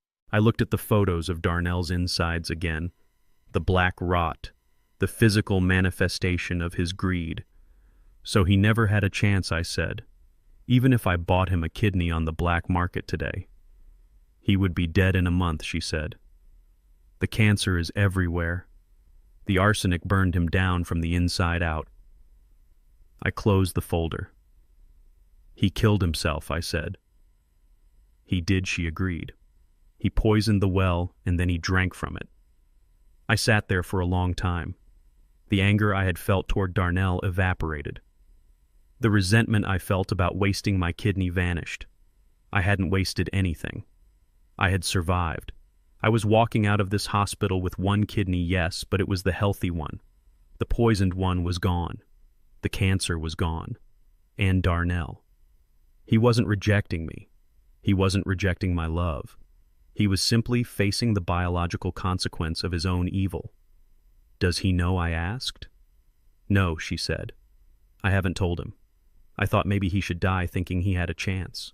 Thinking he was just unlucky with a rejection. No, I said, standing up. I grabbed my cane. I felt a surge of energy I hadn't felt in years. The fog was gone. The mystery was solved. He needs to know Alana.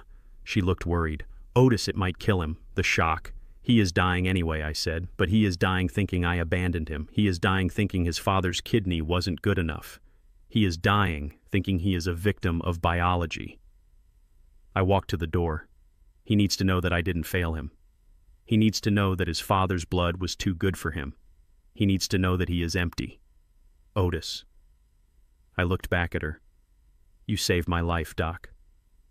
Thank you. You are the daughter I never had. I opened the door. But I have to go finish this. I have to go tell my son that the only thing inside him is the poison he bought with his wife. I walked back down the hallway. The tunnel didn't look endless anymore. It looked like a path to the final truth. I wasn't walking to a deathbed, I was walking to a mirror. Darnell was going to look into it one last time, and I was going to make sure he saw exactly what was looking back. I wasn't a donor. I wasn't a victim. I was a survivor. And as I put my hand on the handle of room 402, I realized something that made me stand taller than I had in 40 years. They tried to take my heart. They tried to take my house. They tried to take my life. But they missed. And now I was going to make sure they knew exactly why they missed. Because you cannot kill a man who has already buried the part of him that was weak. I pushed the door open. Darnell was staring at the ceiling, tears running down his face. He looked at me hoping I had come back with a check. I didn't come back with money, son, I said, closing the door behind me. I came back with the biopsy results. And for the first time in his life, Darnell looked truly terrified. Not of death, but of the truth I was holding in my hands. The sound of a gavel hitting a block of wood is not loud, but it has a finality to it that echoes louder than any gunshot. I sat in the back row of the courtroom watching the woman who had tried to erase me stand before the bench.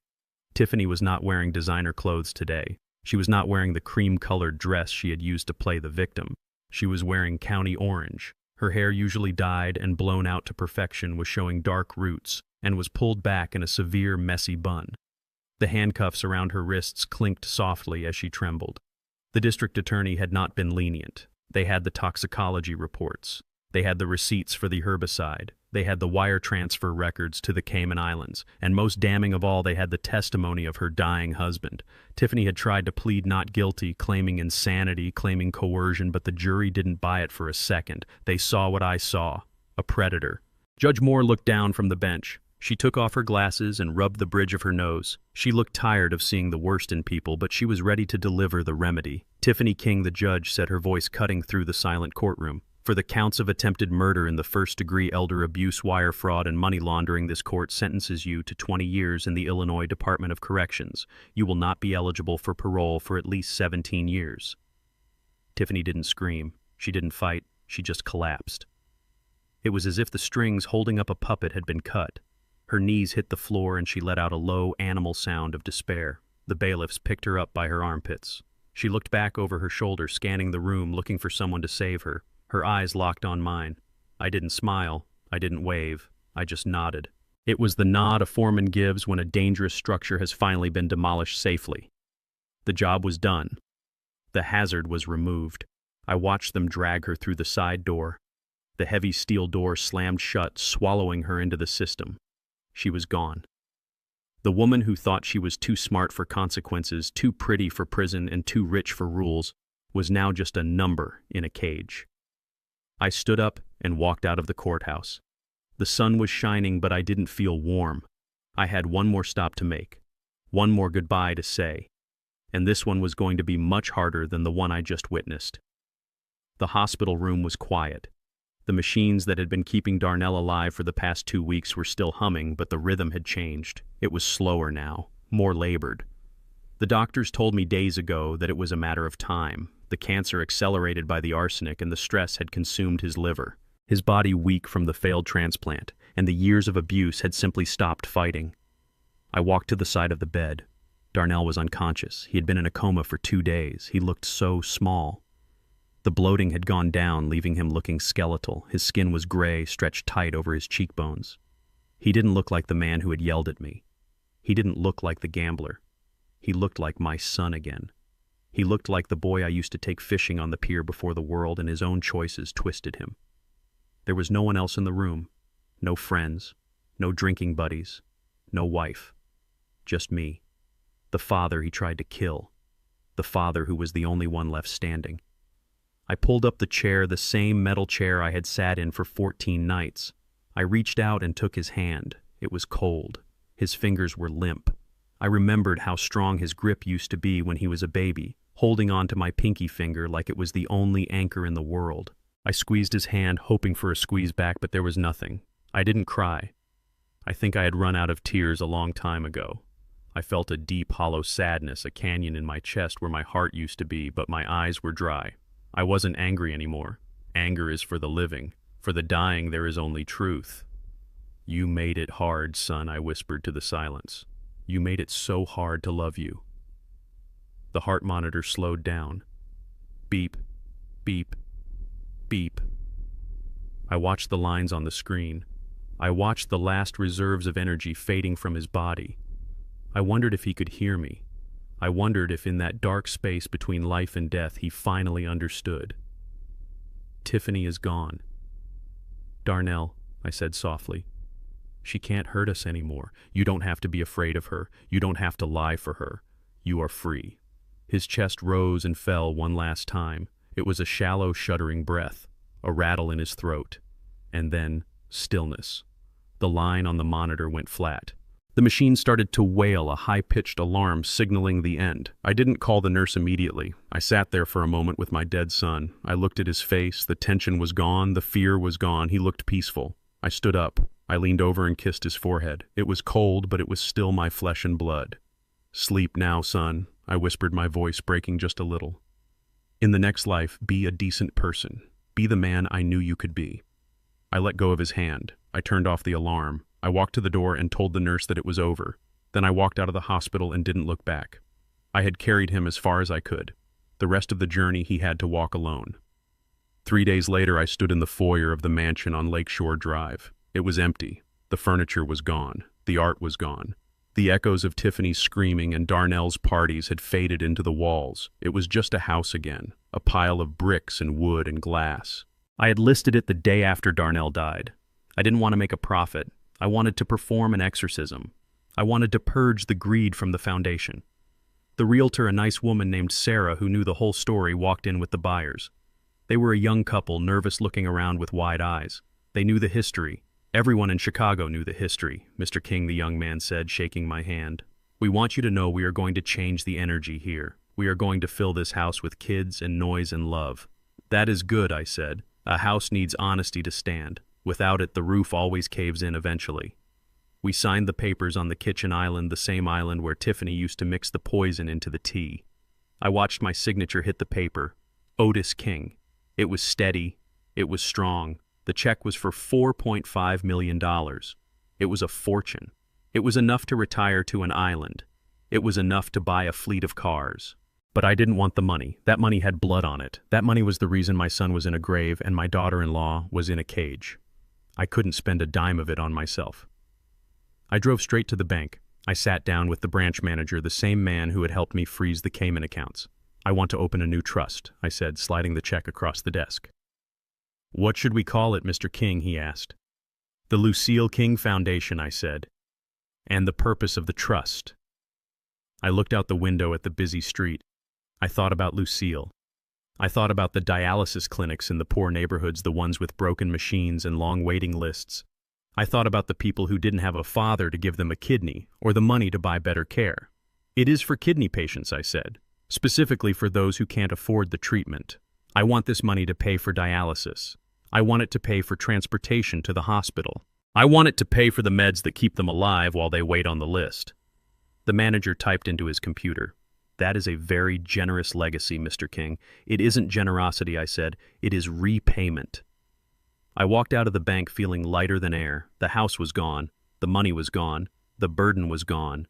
I was 72 years old. I lived in a small apartment above Jerome's pawn shop now.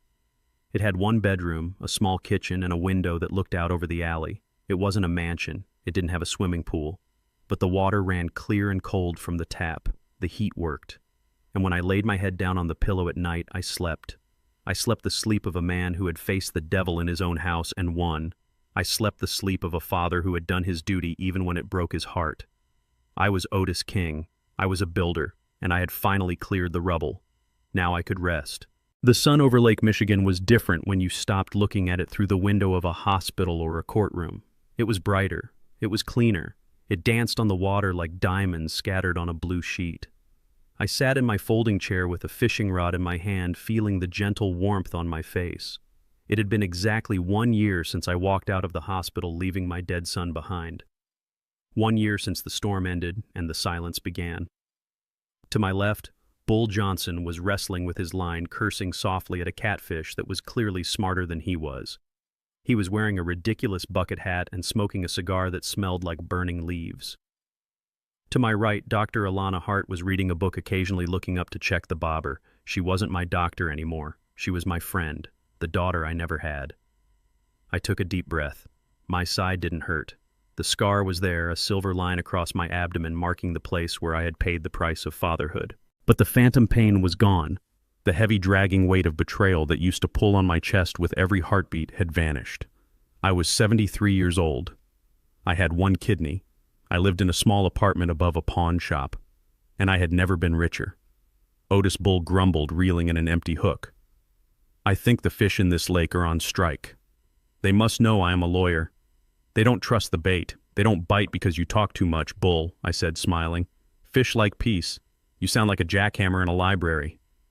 Alana laughed, closing her book. "He is right, Bull. You are scaring the water." I looked at them. These were my people. Not bound by blood, but bound by the fire we had walked through together. We had taken down a monster. We had cleaned up a tragedy, and we had survived. My phone buzzed in my pocket. I pulled it out. It was a text message from Clara. Clara was 68 years old. She ran the soup kitchen where the Lucille King Foundation donated most of its funds. She was a retired school teacher with a laugh that could fill a room and eyes that saw right through my tough exterior. We had started having coffee on Tuesdays, then dinner on Fridays. It wasn't a whirlwind romance. It was quiet. It was respectful.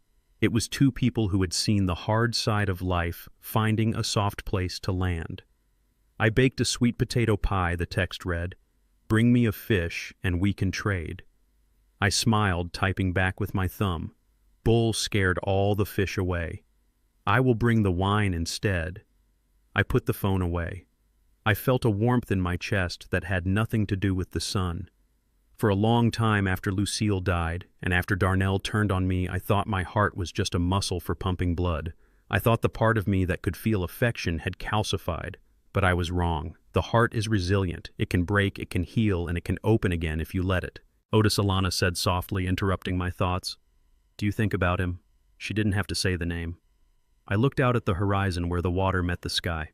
Sometimes I said, "Do you miss him?" she asked. I thought about the answer carefully. I thought about the boy I taught to ride a bike. I thought about the man who stole my house. I thought about the stranger who died in that hospital bed. "I don't miss the man he became, Alana," I said. "That man died a long time ago. He died the day he decided that money was more important than family. The Darnell I mourn is the little boy who used to sit on my lap and ask me how to build skyscrapers. That boy has been gone for 20 years. I reeled in my line. I used to think I failed him. I used to think that if I had given him more, if I had loved him harder, I could have saved him. But you can't save someone who is determined to drown. You can only choose whether you are going to drown with them or swim to shore. I chose to swim. I chose to Bull finally caught something, a small perch barely big enough to keep. He cheered like he had won the Super Bowl, holding it up for us to see. "Dinner is served," he shouted. I laughed. It was a real laugh. Deep and loud. "Throw it back, Bull," I said. "It has a life to live." And so do we. We packed up our gear as the sun started to dip lower, painting the sky in shades of orange and purple. I walked to the car leaning on my cane, not because I was weak, but because I had earned the right to take my time. The Lucille King Foundation was opening a new dialysis center next week in the South Side. I was going to cut the ribbon. Clara would be there holding my coat. Bull would be there arguing with the city inspectors. Alana would be there running the medical board. I had lost a son. I had lost a house. But I had found something much more valuable. I had found my dignity. I had found my purpose. And looking at the faces of my friends, I realized I had found my true family. I got into the passenger seat of Bull's old Cadillac. As we drove away from the lake, I looked in the rearview mirror. The water was calm. The past was behind me, buried under deep water. The road ahead was open. I was Otis King. And for the first time in my life, I wasn't building for someone else. I was building a life for myself. And it was going to be a masterpiece. Many believe that blood is the strongest bond, forcing us to forgive the unforgivable. I learned the hard way that this is a dangerous lie. Being a parent means giving life, but it does not require sacrificing your dignity to sustain a parasitic soul. My son chose greed over gratitude, and in doing so, he severed the lifeline that connected us long before the surgery. True family is not defined by DNA, but by mutual respect and care. Sometimes the most heroic act of love is not to save someone, but to let them face the consequences of their own choices. Many people cling to the old saying that blood is thicker than water, using it as an excuse to tolerate abuse. I learned the hard way that this is a dangerous lie. True family is not defined by DNA, but by loyalty, gratitude, and mutual respect. I gave my son life twice, yet he chose greed over love.